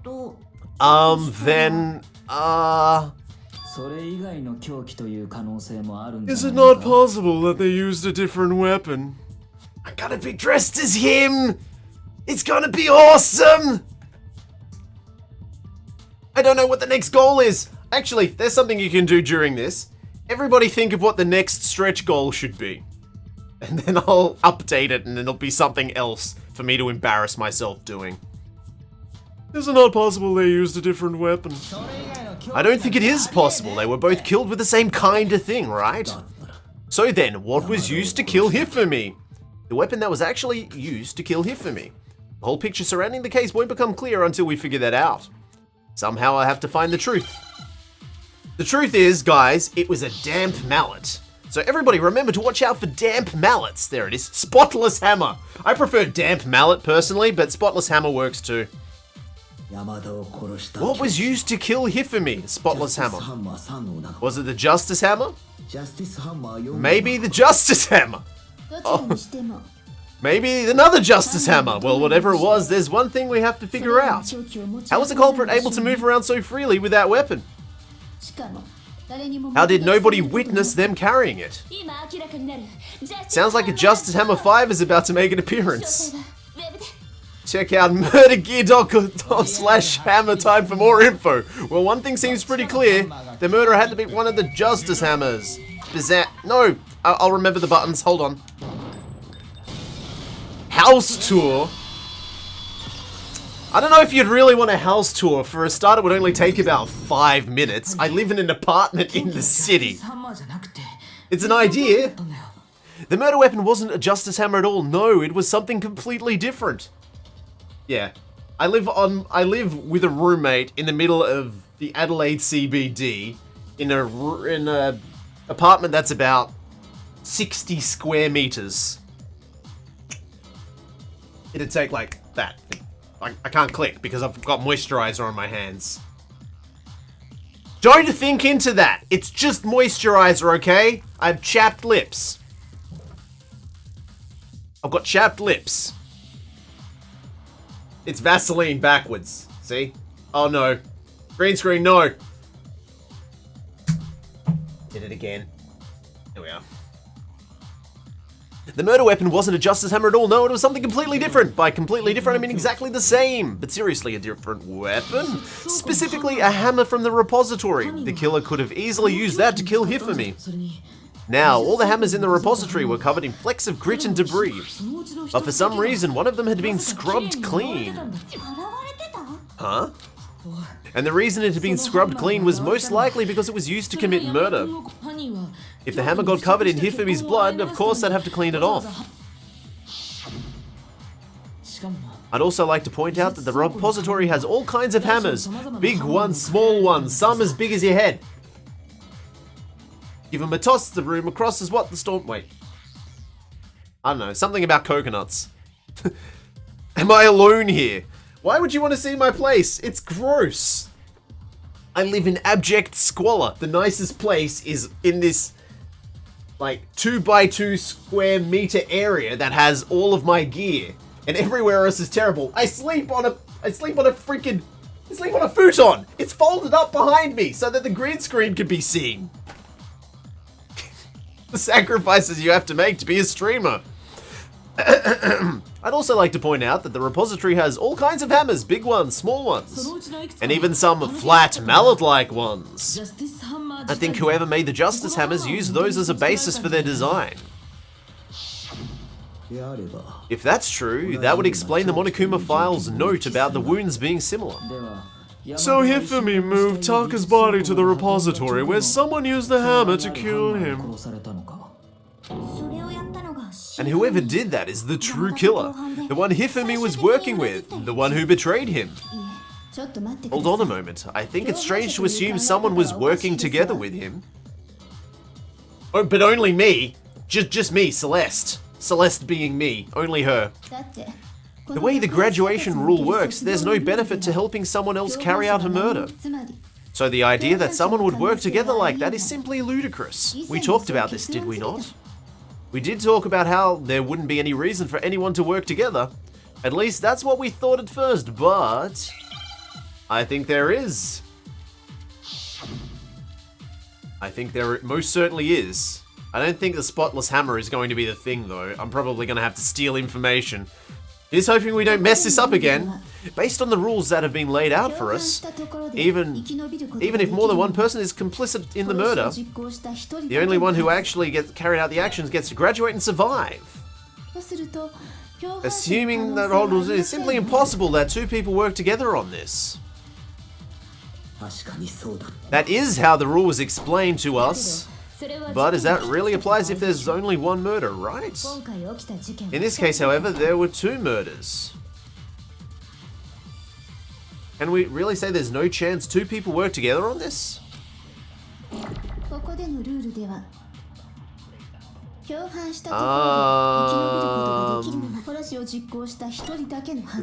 Graduate and survive. Simply impossible that two people work together on this. Impossible. That's how it explained to us. Only applies if there's one murder, right? Yes, however, there were two murders. Damn it! Give me that information! I need that information! Pay no attention to the man in front of the screen. Give me that. Alright.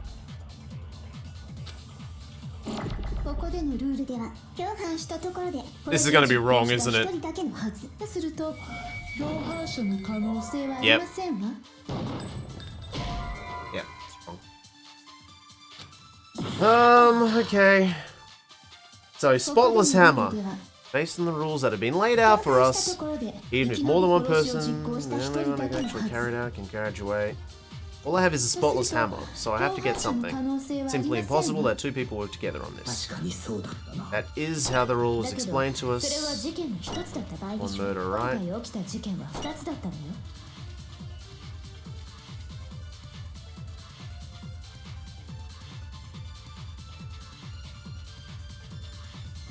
I'm not sure where they're going with this. Can we really say there's no chance two people work together on this? Oh wait.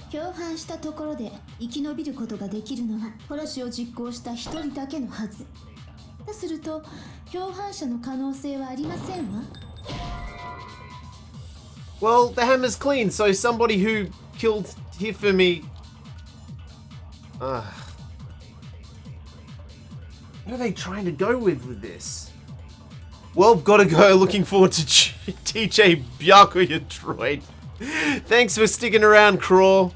Thanks for coming, and yeah, that's gonna be fun. I'll definitely post to Twitter me buying the stuff. And this'll be... Fingers crossed that I embarrass the absolute crap out of myself! Which I'm doing at the moment, because I can't figure this out. Need to think about this one more time. There must be a contradiction in there somewhere. Well,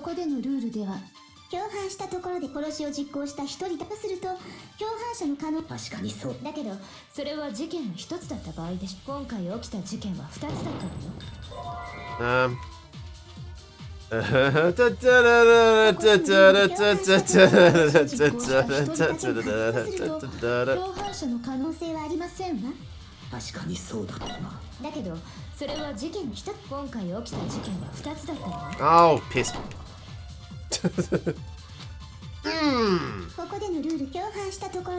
We're not gonna make it. Well, no.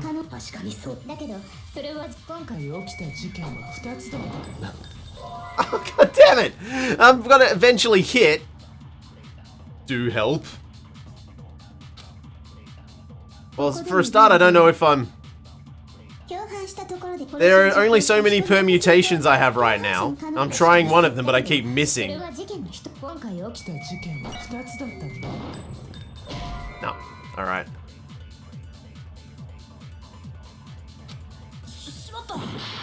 I'm gonna lose. I only have...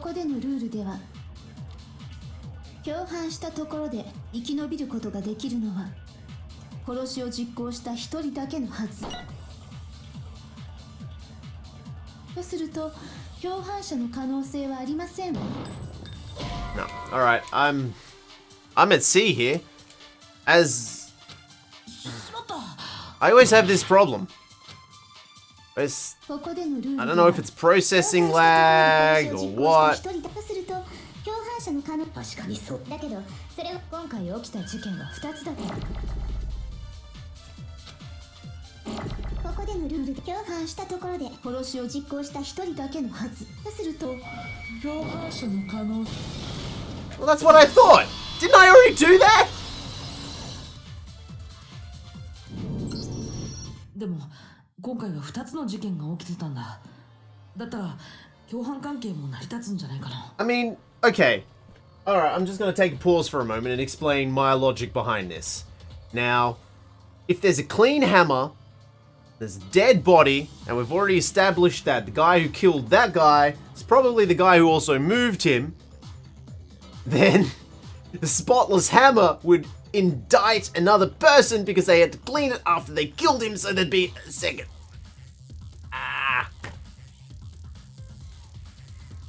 Alright, it doesn't matter. It doesn't matter. Perfect, flawless, never happened, rewind, all done, good. Since there were 2 murders, it's at least plausible that more than one person was involved. What do you mean? If there'd only been 1 murder, then yes, the idea of an accomplice isn't really worth considering. Naturally, if 1 person can be saved per murder, an accomplice has no risk versus reward benefit. Risk versus reward benefit? More game theory. The payoff for working together, the reward that balances out the risk of taking part in the scheme. There's no point in being someone's accomplice if there's no benefit for you. However, if there were some potential mutual reward for the risk, then cooperation becomes possible. You're saying that 2 people could act as each other's accomplices to commit 2 separate murders. I think that's what the true killer told Hifumi. They would each have an accomplice to their crime. Based on the case's evidence, Hifumi would have been the first to act, murdering Taka. They made him carry out the first murder so he couldn't back out helping them later on. So in this case, there wasn't one single person committing multiple murders. Instead, each person killed someone, creating 2 separate incidents. It only looks like one person because that's how the true killer designed it to look. A single suspicious individual, a similar weapon used in each crime, disappearing bodies. By creating one seamless set of circumstances, they made it look like one person was behind it all. The mastermind picked their targets and managed to convince him to go along with their plan. And then, to avoid no accomplices, they simply killed their accomplice. Which, if true, means that betraying Hifumi was part of the plan from the very beginning. That's just awful. How could anyone be so cruel? You think so? I can't help but admire its cunning. Still, their choice of accomplice seems odd. The effort made to convince us the 2 murders at the same time. That was the main characteristic this time. Kyoko must have noticed that fact from the very beginning. Which is why she said not to look at this as a series of connected events, but entirely separate incidents. Goku really is amazing, although, when you think about it, she's almost too amazing. I wonder what she could be the ultimate of. It certainly couldn't be ultimate of solving crimes. Like, it's almost unnatural how good she is at this. I understand how an accomplice could have been involved, but then, who was the one pulling Hifumi's strings? That's problem numero uno right now. The true killer manipulated Hifumi to carry out a number of actions and in the end, murdered him. In the debates up till now, the way the case has unfolded, when you consider all that, there's really only one person who seems to fit. Yeah, the one person who's been pushing this whole agenda the entire time. The one person who moved everybody to their will. The one person who's not even looking at me right now. Celeste! Jacques! It was Celeste. Ah, so I'm the suspicious individual now, am I? I really do hate this kind of joke. A joke? I wonder. So what you're saying then is that I specifically chose to work together with Hifumi. The idea that I would choose to spend any amount of time interacting with him. That I would go within 10 feet of that shit for brains, that lazy, worthless, goddamn idiot. Pardonnez-moi. Just to be clear, there is evidence to support it. Is that so? It is. Throughout the investigation, there was a certain behavior that was common only to the two of you. Considering what we've learned so far, it only further proves that the two of you are working together. What is it that only Hifumi and Celeste had in common? Encountering the suspicious individual. The behavior they had in common has to do with the suspicious individual in the suit, doesn't it? The only ones to ever actually see Robo Justice firsthand were Celeste and Hifumi. Oh. Shush. The adults are talking now. Sorry. As he said, only Celeste and Hifumi ever laid eyes on the costumed individual. If we accept that Hifumi was one of the culprits, we can't help but suspect that Celeste was as well. Are you saying everything they told us was a lie? After taking Hifumi to the nurse's office, we all began our search for this individual, correct? And not too long after that, do you remember what Celeste said?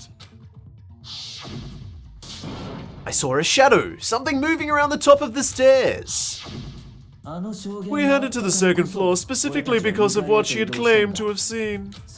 Next, to draw us all to the physics lab, up on the third floor, she let out a blood-curdling scream. And when we'd all come to see what was going wrong, what was it she said? Celeste, what's wrong? Oh my god! This is like the 6th time this dialogue's come up. That was a rather intense scream for someone like you. I saw him, the strange costumed man. He ran off as soon as I screamed. I was blocking the stairs, so he headed further down into the hallway and disappeared. Once she'd done her job of getting us all up to the physics lab, it was time for her partner to get to work. Ungya! Huh? What was that? That came from downstairs. It must have been Hifumi. He's in the nurse's office. This is bad. Come on, we have to go back. It was to get us to divide into 2 groups, so that we would discover both bodies at the same time. In fact, Celeste was precisely the one who proposed that we split up. Then why don't we split up into 2 groups? I'll lead the hunting party. That seems much more interesting. Very well, then Makoto and Hina, you come with me to the nurse's office. I will leave the capture of the suspicious individual to Togo, Byakuya, and Sakura. Well, if Celeste and Hifumi were working together, all the chance events suddenly become connected. And on top of that, that piercing cry of yours early on. She said Docha, but they translated to ha-ha. That was to signal Hifumi, wasn't it? It was your way of telling him we're on the 3rd floor, everything's going according to plan. Why else would you let out a scream that could have carried across the sea? I just realized another strange thing. When we found Hifumi in the nurse's office, who we now know was only pretending to be dead, I certainly was not expecting this. I did not imagine that Hifumi would be murdered. Celeste, you were the first one to say he'd been murdered.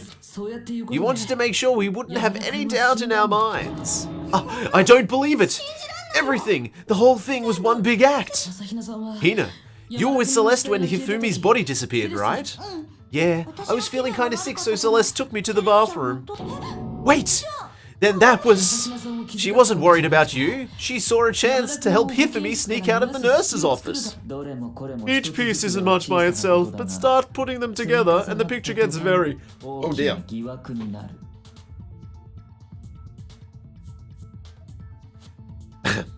And the picture gets very ugly indeed. Wouldn't you agree, Celeste? I have no idea what you mean. Don't bother trying to deny it. You made one fatal mistake. Oh, I did I? I didn't even catch it myself when you first said it, but looking back, I can say that one little slip-up was your undoing. What are you talking about? I'm talking about what you said after Hifumi's body disappeared and we returned to the nurse's office. They must really be enjoying this. Enjoying the sight of us standing around, frightened and confused. We're all going to die here. We're going to die just like those guys died.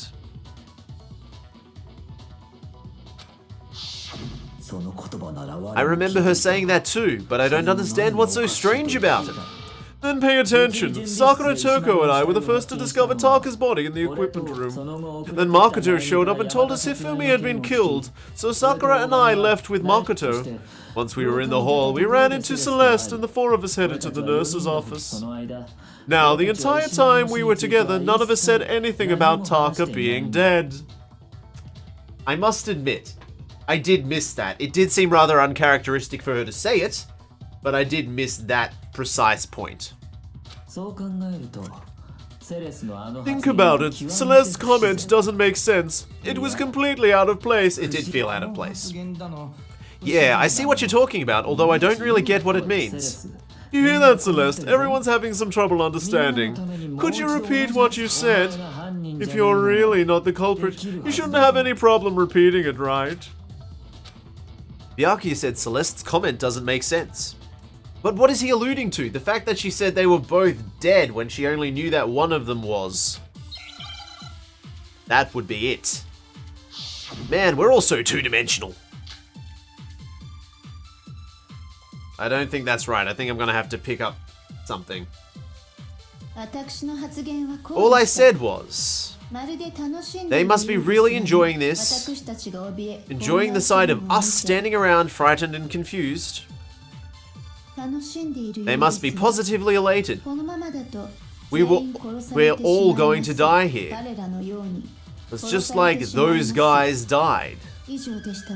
That's all I said. And that's all it takes to finish this. It's obvious, isn't it? What is so strange about Celeste's comments? Yes, it is. It is definitely so strange.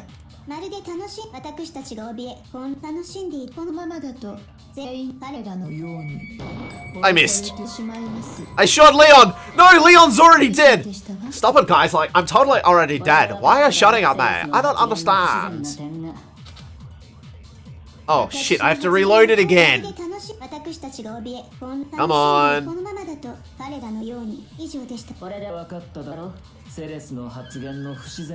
Let's try that again. Sorry, Byakuya. I've got this. I've got this. I just need to not shoot Leon in the face. His face is so shootable. There we are.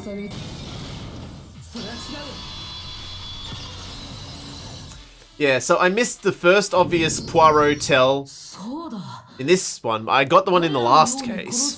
That's right. There's no reason Celeste should have said, just like those guys died. When she said that, none of us had told her Taka was dead. Exactly, and we didn't run into her until after we were all out in the hall. So there was never a chance for her to have seen his body in the equipment room for herself. So how did you know, Celeste? How did you know more than one person had been killed? How did you know they were both guys?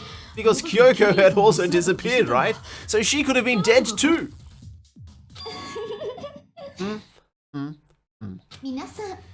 You all have such vivid imaginations, you know that. Imaginations!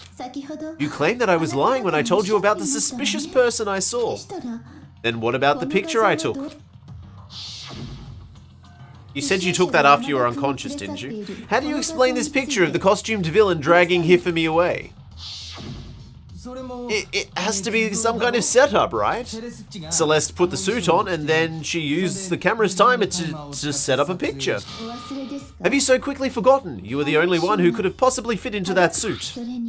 Plus, I happen to know this particular camera does not have a timer. In other words, it is unassailable fact that this is a picture of Hifumi being dragged away. Okay, I'm Zachariah. I deleted my Zach account. I prefer this name. Okay then, Zach the Killer. Well then, be sure to follow with that account as well. I gotta shore up those numbers. Gotta get those Twitch gains. Not Yes, Zach LeKiller. Thank you for the follow, Zach. Again, welcome to the droid army for a further time. The slightly cooler one than the Star Wars one. Once more, I hope you enjoy your stay this time. If everything I told you was a lie, how can this picture exist? Simple. Are we sure that really is a picture of the suspect dragging Hifumi away? What could you possibly mean by that? Surely there are other explanations than the one you offered up. No, there is no other explanation. Other explanations?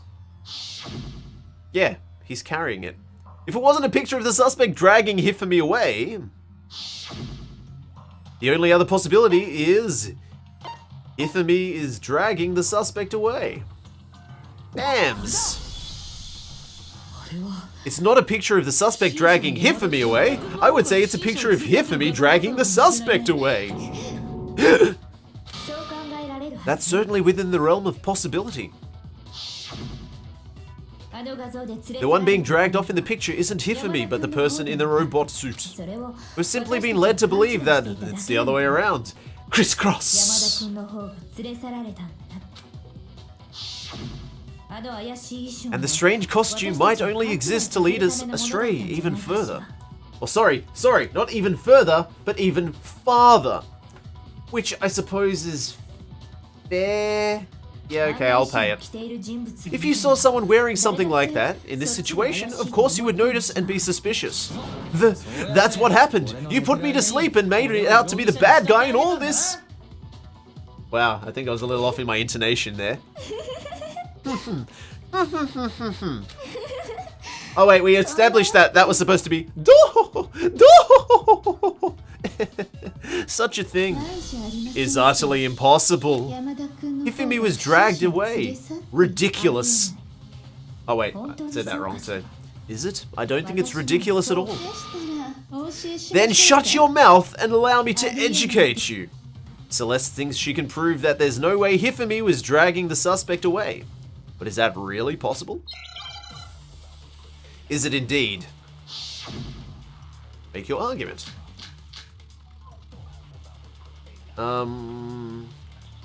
Okay.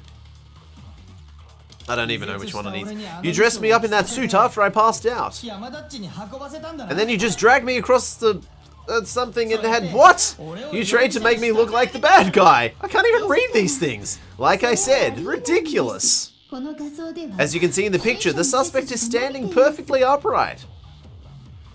If the person was inside the suit was unconscious, there's no way he could stand up straight like that. Wait, there is. No. The fortune-telling idiot. No, we already proved that. If I remember right, Tina said that she couldn't bend at the waist. Yeah, I know. I admit I didn't press the right button because I'm a dumb person with a stupid brain. Oh, wait, was that the wrong bullet? Sorry, never mind. That was obviously the wrong bullet. I thought that was the right bullet. Wouldn't the blueprints prove that, or is the blueprints costume? Okay, it was just the costume then. Derp, derp, derp, derpity derp, derp, derp, derp, derp, derpity derp. Alright. I mean, the blueprint would also show that, but I suppose more literally, the costume would show that. I made a dumb. No, even if the person inside the suit were unconscious, they could still stand up like that. Because that Robo-Justice suit has a certain characteristic. You totally can't bend at the waist. Seems like a pretty obvious oversight unless you were trying to prove that somebody murdered somebody. That's right, they totally made a mistake when they made it, so it couldn't bend at the waist. That wasn't a mistake. I'm not so sure that was a mistake. I think the suit was designed from the beginning to be used the way that it is. To be used the way it is. Celeste and Hifumi took the suit they'd specially designed and stuffed Hiro into it. That's how they were able to fake that whole thing. The point of it was to make us believe whoever was in the suit was to blame.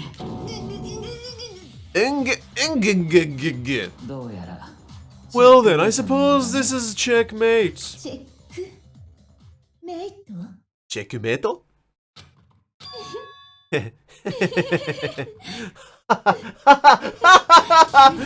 Don't make me laugh, you idiot! What do you mean, checkmate?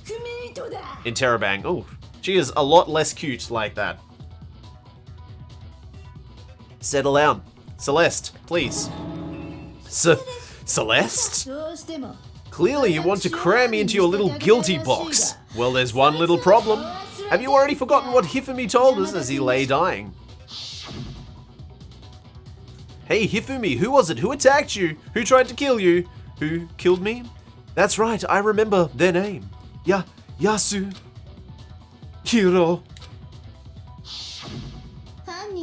When we asked him who had attacked him, his answer was quite clear, was it not? And he said, I quote, Yasuhiro. In other words, Yasuhiro Hagakure! Wait, but my name isn't really Yasuhiro. It's actually Taro. Your confusing statements don't make any sense. You're only making things more complicated. He did say Yasuhiro, but are we sure he was really pointing the finger at Hiro? What the hell are you talking about? I'll burn you alive. Your name isn't really Celeste, remember? Kyoko, what do you mean by that? Think back to how Hifumi used to talk to us. Okay, this is going to be really obscure. How did he refer to each other? He gave everyone nicknames? He said people's last names? I can't even remember how he talked. He said people's last names. Yes, that's right, our last names. He called us all by our last names. Exactly. I know he used to say... I know I heard him say Mr. Naegi more than once, for example. So if Hifumi did mean to say Hiro's name, he would have said his last name, Hagakure. I'm sure it was just incidental. By chance his first name. Indecent? Don't talk. Random chance. Now isn't that a convenient explanation? No, there's no reason to think he would have said the name any different than normal. But he must have run out of energy before he could say any more. So Hifumi was trying to tell us the last name of whoever killed him. But the name he said doesn't apply to anyone here. Well, no, hold on. There's one person it could apply to, and that's Celeste. She never actually told us what her real name is. What did you just say? To think you'd take your false accusation so far, I don't know whether to laugh or spit. Come on, enough with your idiotic blather. Yasuhiro is a loser's name. Do I look like a loser to you? Well, do I? Oh dear, you got a little thing going on with your hair there. What? I think I've heard the right to be a little on edge. Okay then, fill us in. What's your real name? Fine, make sure your ear holes are wide open and listen up. My real name is Celestia Ludenberg. Could you please stop making me repeat myself over and over again? Hey, remember how we said our ebooks wouldn't come into play? Can we have a look at your ebook, please? Celeste still won't give up. So then, I have to do something to make her accept it. Oh no, don't be a dance battle. Don't be a dance battle! Oh, thank God. E-handbook, please. E-handbook, please. Hifumi was trying to tell us something. He wanted us to know the killer's last name, Yasuhiro. If there's one person here who might have had that last name, it would have to be you, Celeste. You haven't told anyone what your real name is. How many times do I have to tell you? My name is what? My name is who? Name is upside down. How long do you plan on pretending? I'm not pretending. It's the truth. And since you have nothing to contradict me, Bazamza! Here we go, here we go, here we go. That's it! The handbook! What? Anytime you turn your handbook on, it shows the owner's name when it boots up, right? Monokuma told us all about it before. The handbook is absolutely vital to a healthy school life, so don't lose it. When you start it up, it will display your name. Always make sure you have the right one. Now, this is not your everyday notebook. It has so many more uses. つまり So all we have to do is check her handbook and that'll clear everything up. セレスさんの本 That's how we can find out Celeste's real name. That's an invasion of privacy. I refuse to cooperate. 先生はよ I'm not indicting myself at all. Ellipsis. セレスさん Celeste, そろそろ can you please just tell us what really happened? 本当のこと Please, just tell us. Ellipsis. 私は大手されたとして Even when I'm put in check, it's just my nature not to give up. Because. Until the game is over, you never know what might happen. だったら Fine then. Let me settle it. Oh no. It's the inference game. Let me go over the case again from the beginning and shed light on all your crimes. And that'll bring everything to an end. Inference game! Oh no. I love the inference game. Okay. Now, we remember at, okay. So, that has to be, what? I've got the ball again, just in case I want to use the ball again.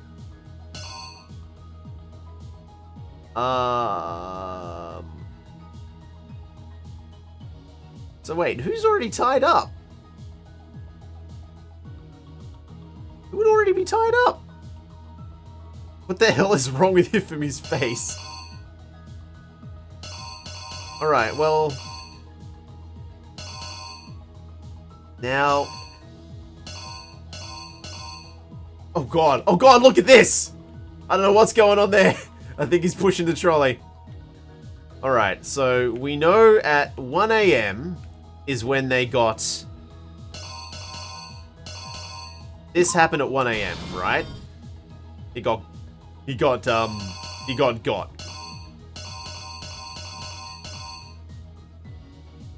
Shut up, phone.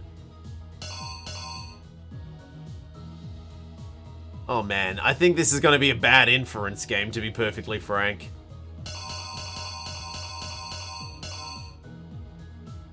Ah, man. Okay. Oh boy. Oh my. I mean, we know what order things happened in, right? I don't understand this though. He's in his room. He's already got someone tied up. Or no, she's not tied up. She's sitting there and talking, right?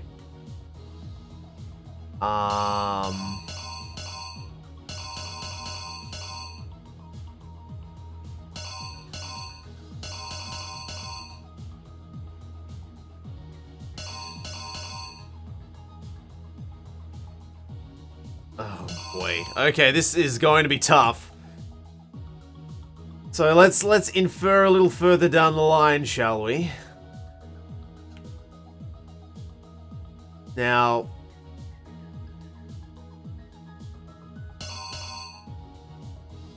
we know that they had to take a photograph of this.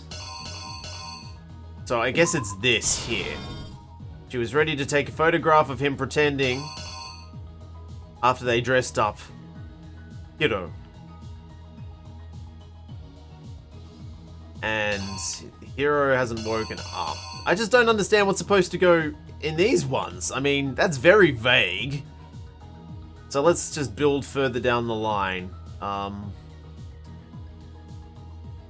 He was done in at just after 6. So that's actually, it looks kind of like 7, but it's supposed to be just after 6, just because of how the watch is tilted. So that goes here. When poor Taka gets done in.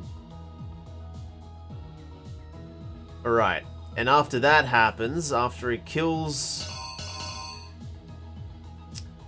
He was killed with Justice Hammer 4, right? That shows 4? Yes, Justice Hammer 4. So Justice Hammer 4 is probably here. Because that's when he was killed. Yikes. Okay, so then we have him waking up after being hit with Justice Hammer 2, right? And he goes to the nurse's office. He gets a little carried away with the blood. And that's Justice Hammer 3. Okay, everybody goes, oh no, they're all dead. And then, Blimp Man pushes poor Taka corpse away. And he's like, happy, I did what you wanted, master. And then he was killed with the hammer that's got nothing on it. So is that everything? Man, there's so much pink. We are in the pink, my friends. So the only thing left is these couple of ones. Like,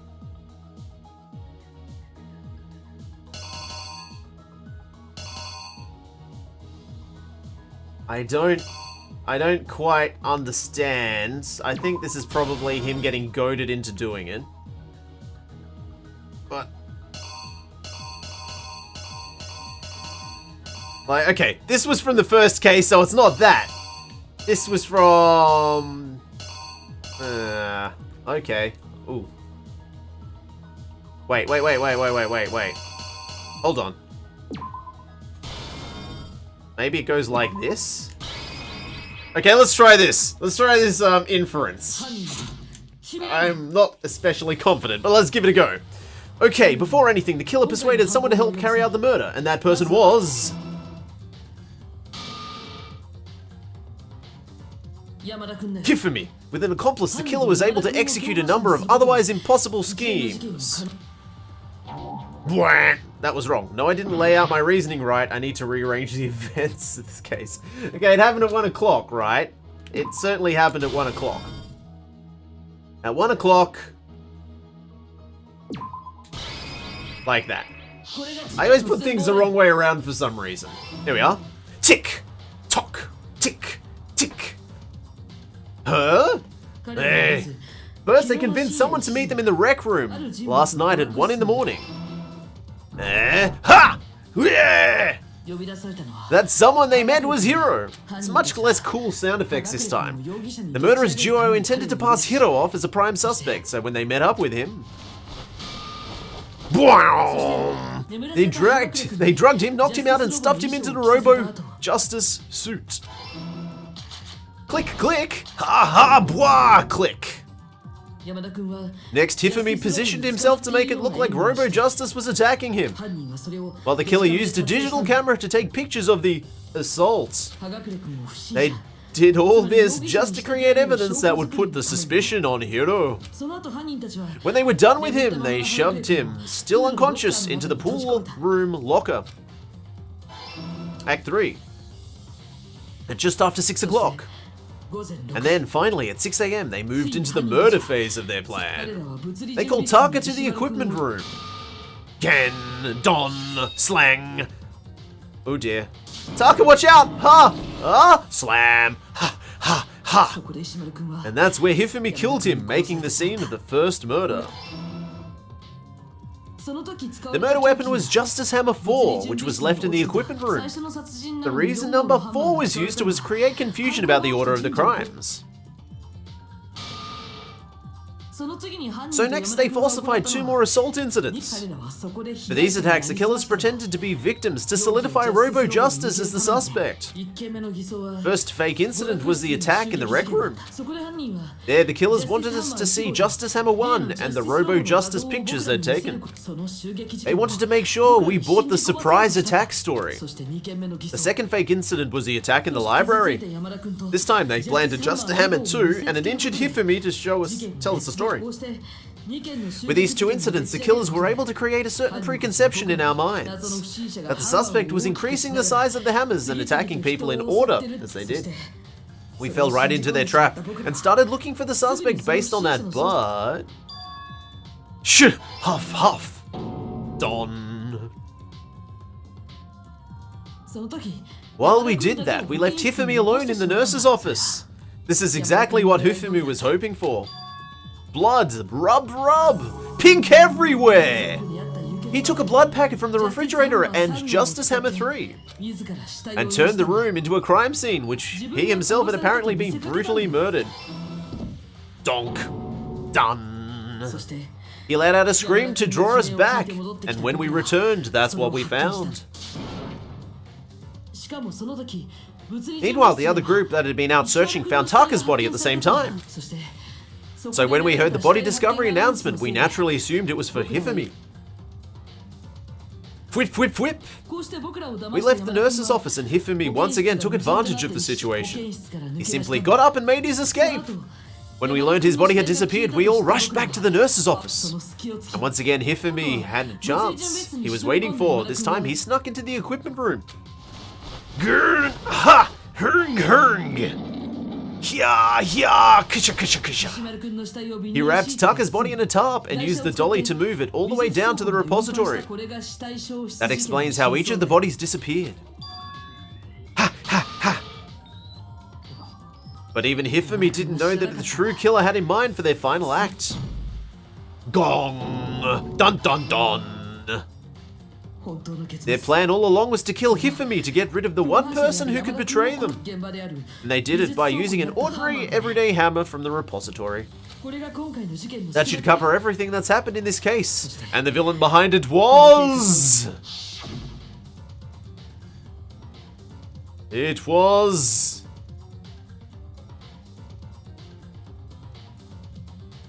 People are not worth trust. Oh, that's harsh. It was Celeste. Sorry, you lose. Oh no, the person who had the most motive to have money was the one who wanted the money and then killed because of money. And she was probably the one that stole Alter Ego as well. I lost? I lost? When was the last time I was forced to utter such words? They hang heavy around my neck. Then you admit it. You're the killer. Listen to you, trying to take charge as if you're my private instructor. I, Celestia Ludenberg, actually, no. Taeko Yasuhiro is fine. Taeko! So you finally accepted it. I'm the kind of person, once I've lost, I don't like things to drag out. Interesting.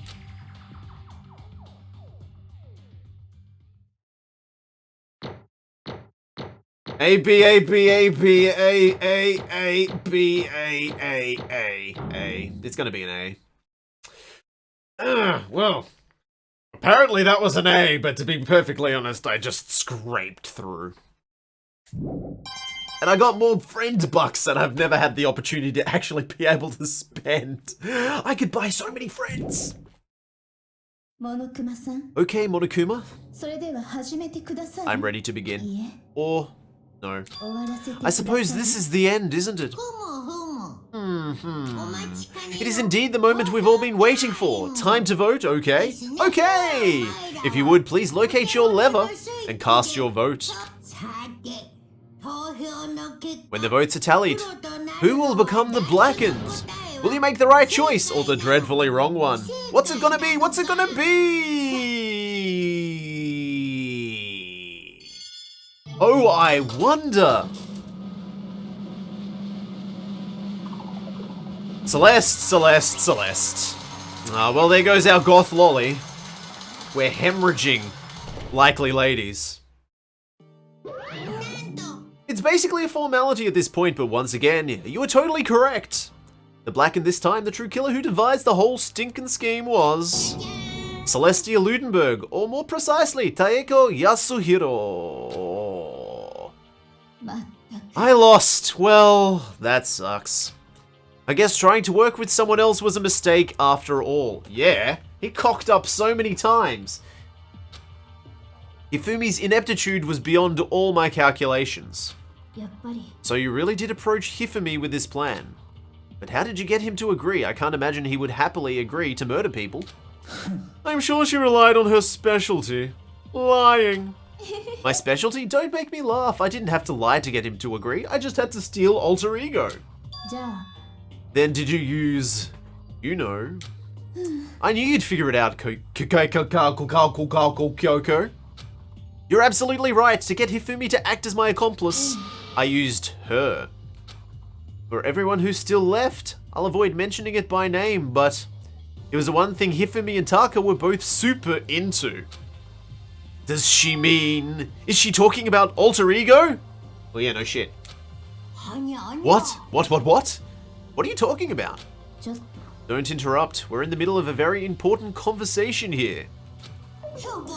I'm totally out of the loop as usual. How sad. Hey, it's cold. I'd like to drink some cocoa. I wouldn't mind drinking some cocoa if you know what I mean.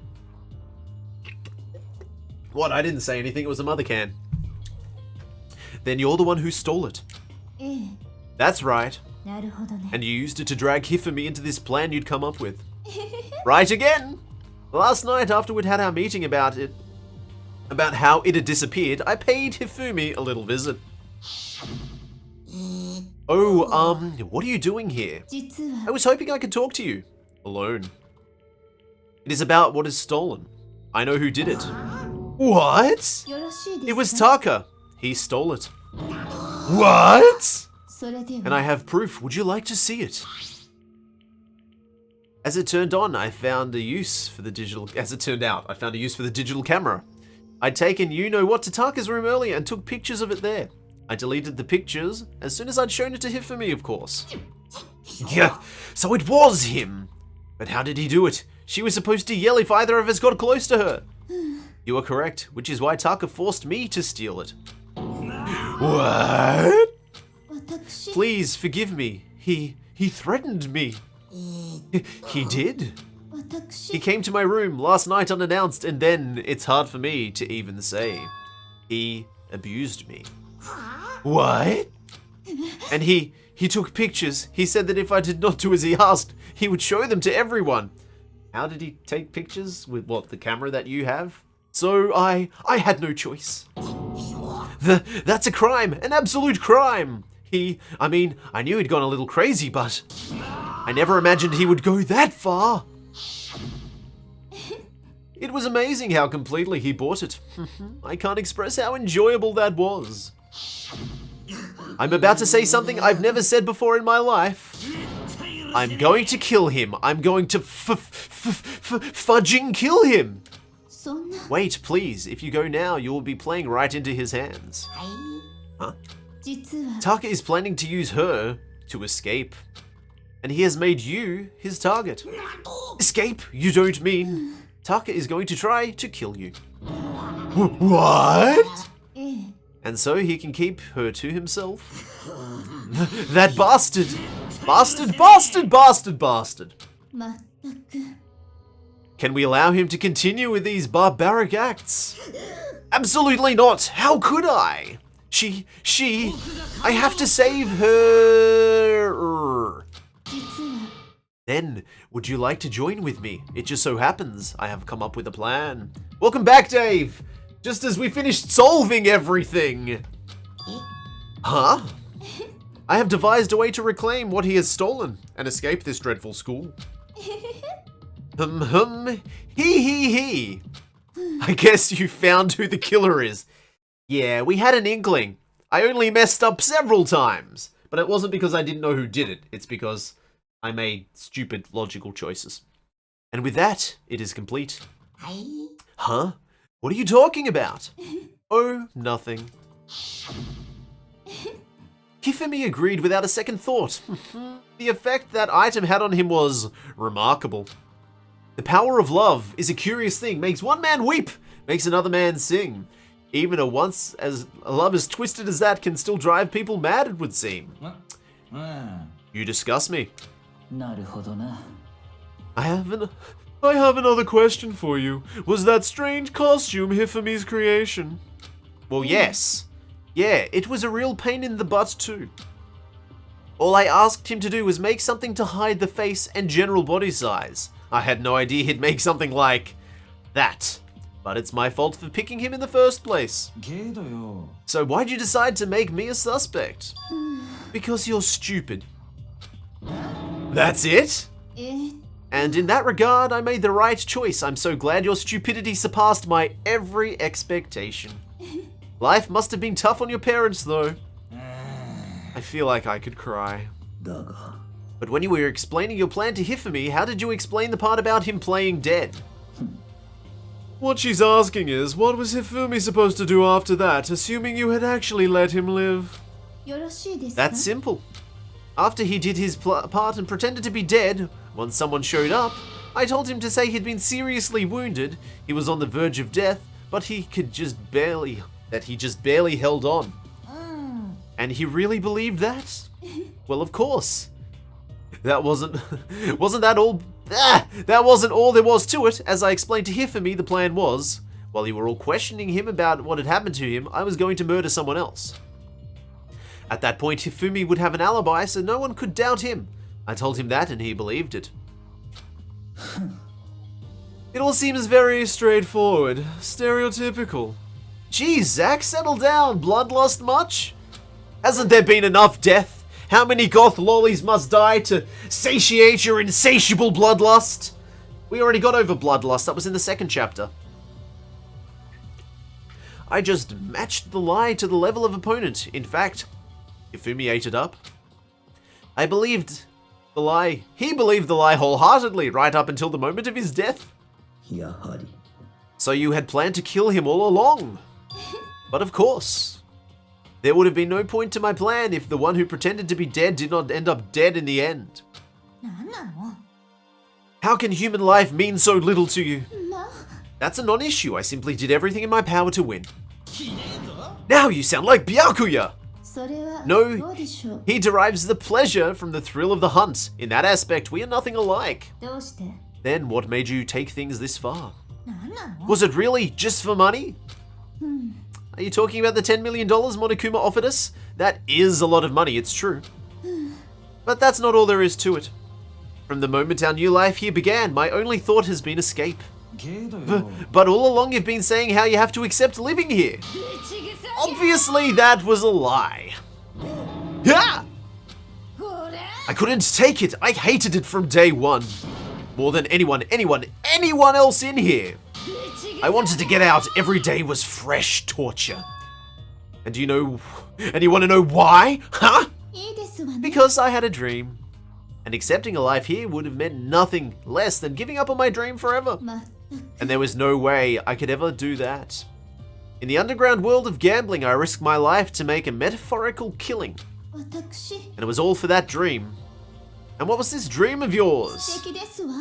To live in a European castle. I just wanted a castle! Shit! Shit, guys, I wanted to be a princess. I mean, doesn't everyone want to be a princess? I want to be a princess. Tiara, mascara, shit.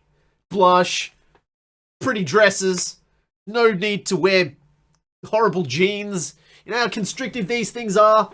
Boxers, come on, guys. Castle? Yeah, that was it. I just wanted to be waited on hand and foot by guys with red eyes. And to gather handsome men from all over the world to serve as my butlers / bodyguards.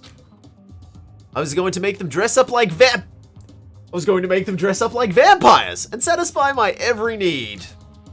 Once I obtained that, I would have created a perfectly aesthetic world of decadence. Living the rest of my life there was my only dream, my only goal. That's what life is all about! Vampires! It's all about vampires! Combined with my own winnings, Monokuma's $10 million would have made that dream a reality.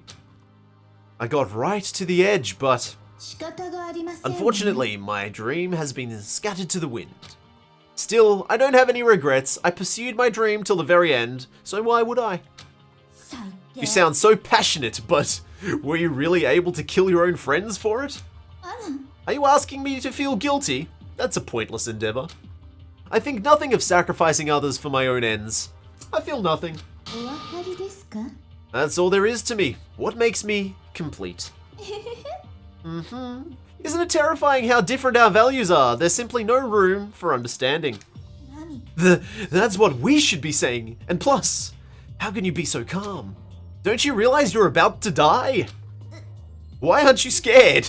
I hope she gets punished by vampires, Dave. I don't think Monokuma had the time to organize vampires. Unless they're little Monokuma vampires. Humph. My ability to lie is unrivaled, and I take pride in that. It's not just other people. I can even fool my own emotions. The conscious deceives the unconscious. And that's why you're not scared? That's right, I don't fear death. Kill me however you like. But you know, if I could be reincarnated, if I had a choice then, I think I would like to come back as Marie Antoinette so that I could have my head cut off. Is she going to have her head cut off? Is that where we're going with this? Are we going to get a guillotine? You'd just get executed again. Why wouldn't he? He knew she did it from the start. Yes, but I mean, I don't know how far Monokuma's, like, fact-finding goes. Celeste smiled then, and when she did, it looked to me like a poor effort to force it. She claimed she could fool her own feelings, but that statement itself must have been her final lie. And that weak, fake smile is what betrayed her. You all done? Okay, let's get rolling. The blackened disturbs the peace and must pay the price. Now then, I've prepared a very special punishment for her, the ultimate gambler. Let's give it everything we've got. It's punishment time! I guess I'll let Kyoko hold on to this. This is a locker key. Will it really give you the hope you're looking for? I can't say I ever saw it that way. Which is why, actually, it's not important. Well then, take care everyone. Perhaps we'll meet again in another life. In the past, where I'm Marie Antoinette. Game over! Celeste has been found guilty. Time for the punishment. Enjoy your snuff film, everybody.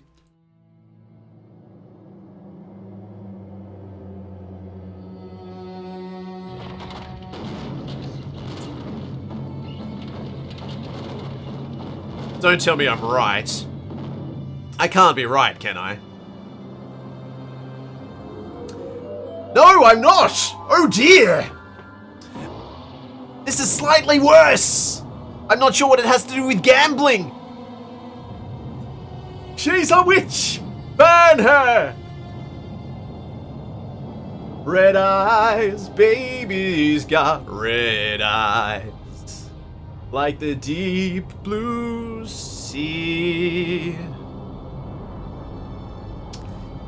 Well. Bye, Celeste. Adapt. Adapt to survive. Adapt to the flames.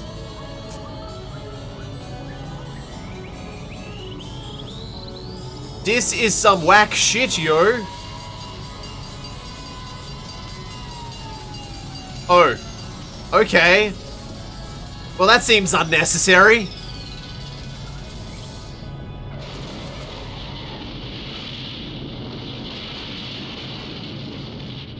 Well, that happened.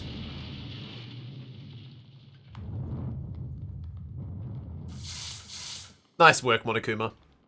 How does a bear sweat? Bear sweat?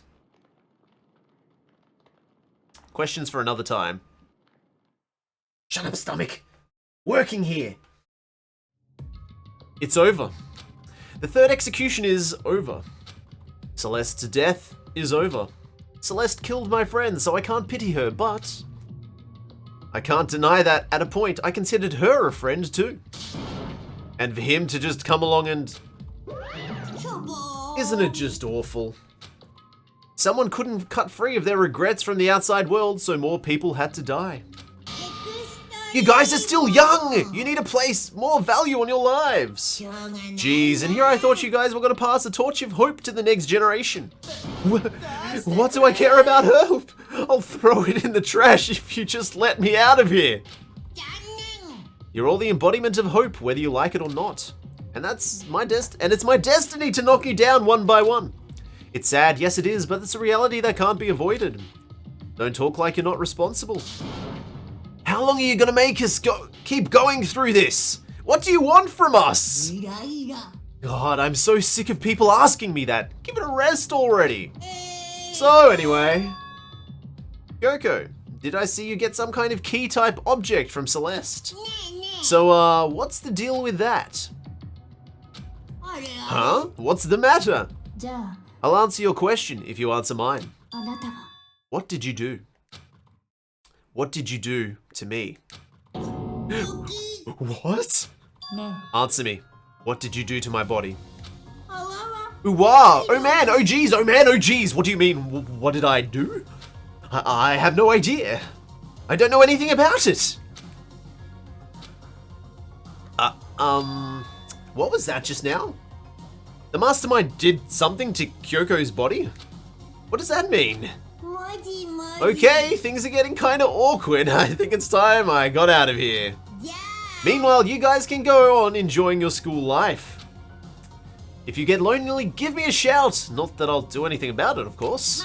Hoo hoo hoo. See ya. See ya.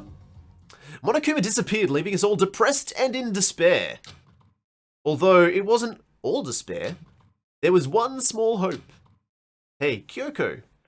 Monokuma already mentioned it, but what's the key that Celeste gave you? Because I'm an idiot and I can't make any correlations whatsoever. それは Most likely, it's the key to one of the dressing room lockers. Huh? Then that means Celeste probably hid it in there. I suppose sometimes it's easiest to miss what's right beneath your nose. Well then, we'd better go check. ええ Good idea. Yeah, it's not suspicious at all. Just after the murder and getting a key, go straight to the bathroom that has lockers. I mean, we left the courtroom and rushed to the dressing room. As we approached the dressing room, Kyoko looked back at us and said, ね I'm going to go on alone from here. Everyone else head to the dining hall. I'll check in with you later. なんだ Why exactly are you going alone? Because she's sensible? それは Do you even have to ask? As she spoke, she glanced quickly at the surveillance camera. おい That's not what I mean. Why you? There's still the risk of a spy, you know. Then I'll go too. なんだ You? Please, let me go. Standing here arguing is just going to draw more attention to us. じゃあな Huh. Do whatever you want. Thank you, Byakuya. では Then it's up to you now. うん I'm going to go to the dining hall, okay? Huh?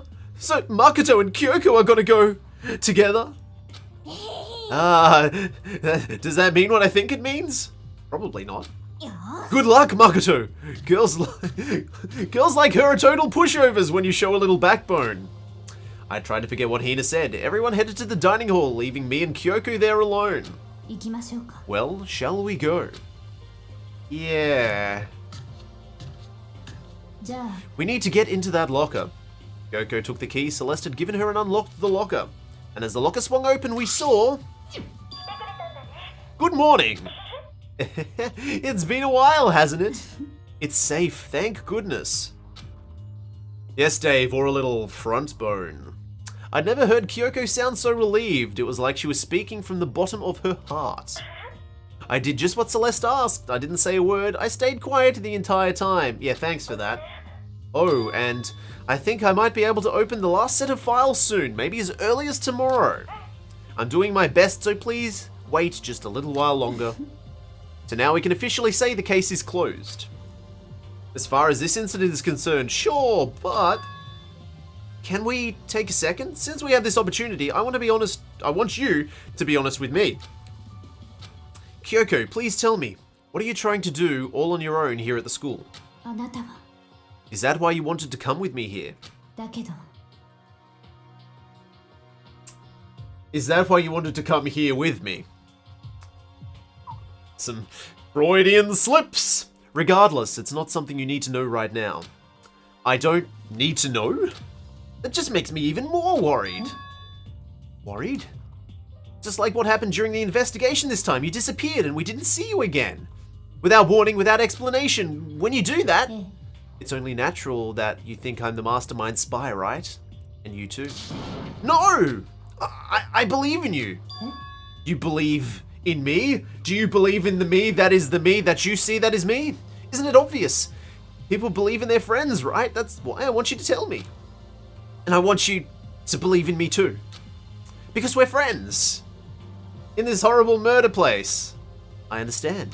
So Then maybe I can believe in you just a little bit more. Then, いいわ fine, I'll tell you. Ooh, are we gonna find things out?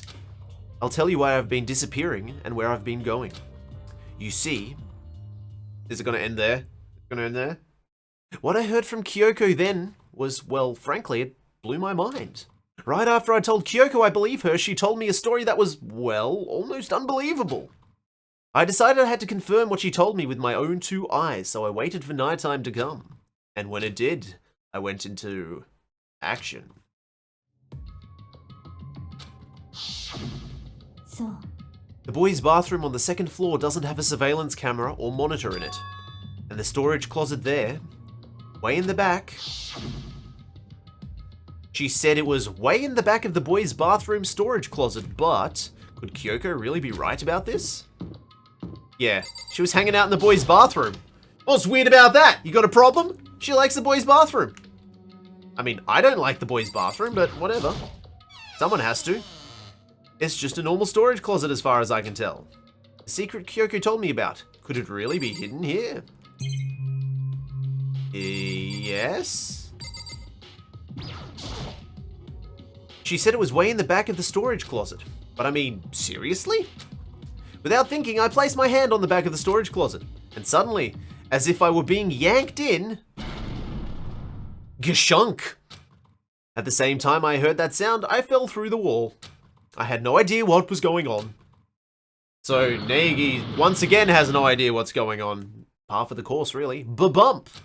I had fallen through the back of the storage closet. Huh? It turned out the back wall was like a revolving door, and I'd made my way to the other side, just like Kyoko had said. そう In the boys' bathroom on the 2nd floor, there is a storage closet. In the way back of the closet, there's a secret room. There is. So this is a secret room. But what's in here? 2 things. There are 2 things in here. There is a stool. It's just a normal desk with normal drawers. There's a bunch of files and what looks like volume after volume of yearbooks. They're all covered in dust. Looking at everything, one file at the edge of the bookshelf caught my eye. Hope's Peak Academy Student Registry? This is the only thing in here not covered in dust. Has someone been looking at it recently? I slipped the file into my hand, but before I had a chance to look at it, a slip of paper fell out of the file and I turned my attention to it. What's this? You must not leave. That's kind of weird. I could understand if it had said, I can't leave, or but you must not leave? What is this? My head feels funny. A strange sensation. It's like deja vu. Those words, you must not leave. I've seen them somewhere before, but I can't quite remember. What do I know? What don't I know? Well, it's Naegi, doesn't know much.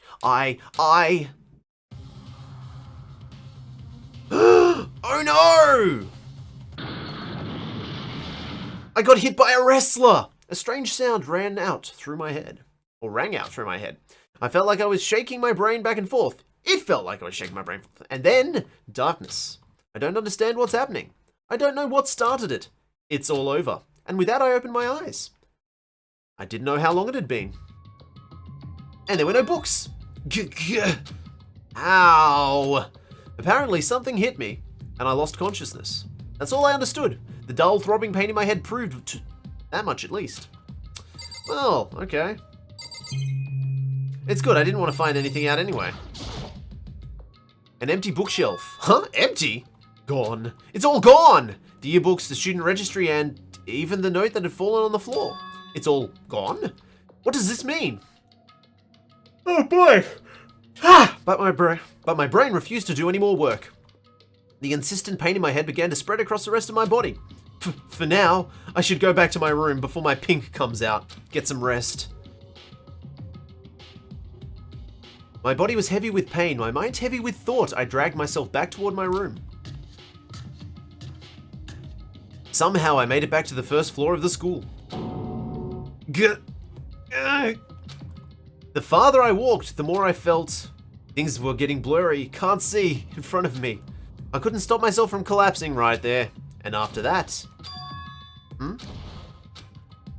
As if from a vast distance I heard a sound. It was faint but undeniable. That sound... It's coming from the gym? As I desperately hauled my shaky frame towards the gym. The gym? The sound got stronger and stronger. Crack, digar, kigunk, bigyar. What's going on? It can't be nothing. You're in the gym?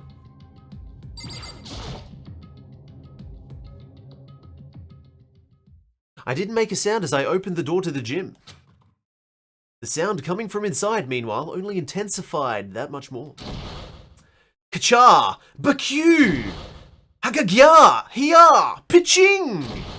Bagya! Da-da-dun! Sha-sha-shan-sha! Sha-sha-sha! Oh my! Well. Go Sakura! Before me there raged a battle beyond anything humanly possible. No, one side's not human, that's for sure, but regardless, I couldn't stop staring. I forgot to move or even breathe. Why you... What do you think you're doing? I asked you a question. What's the meaning of this? How dare you defy me? This wasn't part of the deal. The deal? I've made a decision. I will no longer retreat, no longer compromise, no longer regret. I've made my decision. I'm going to resist you.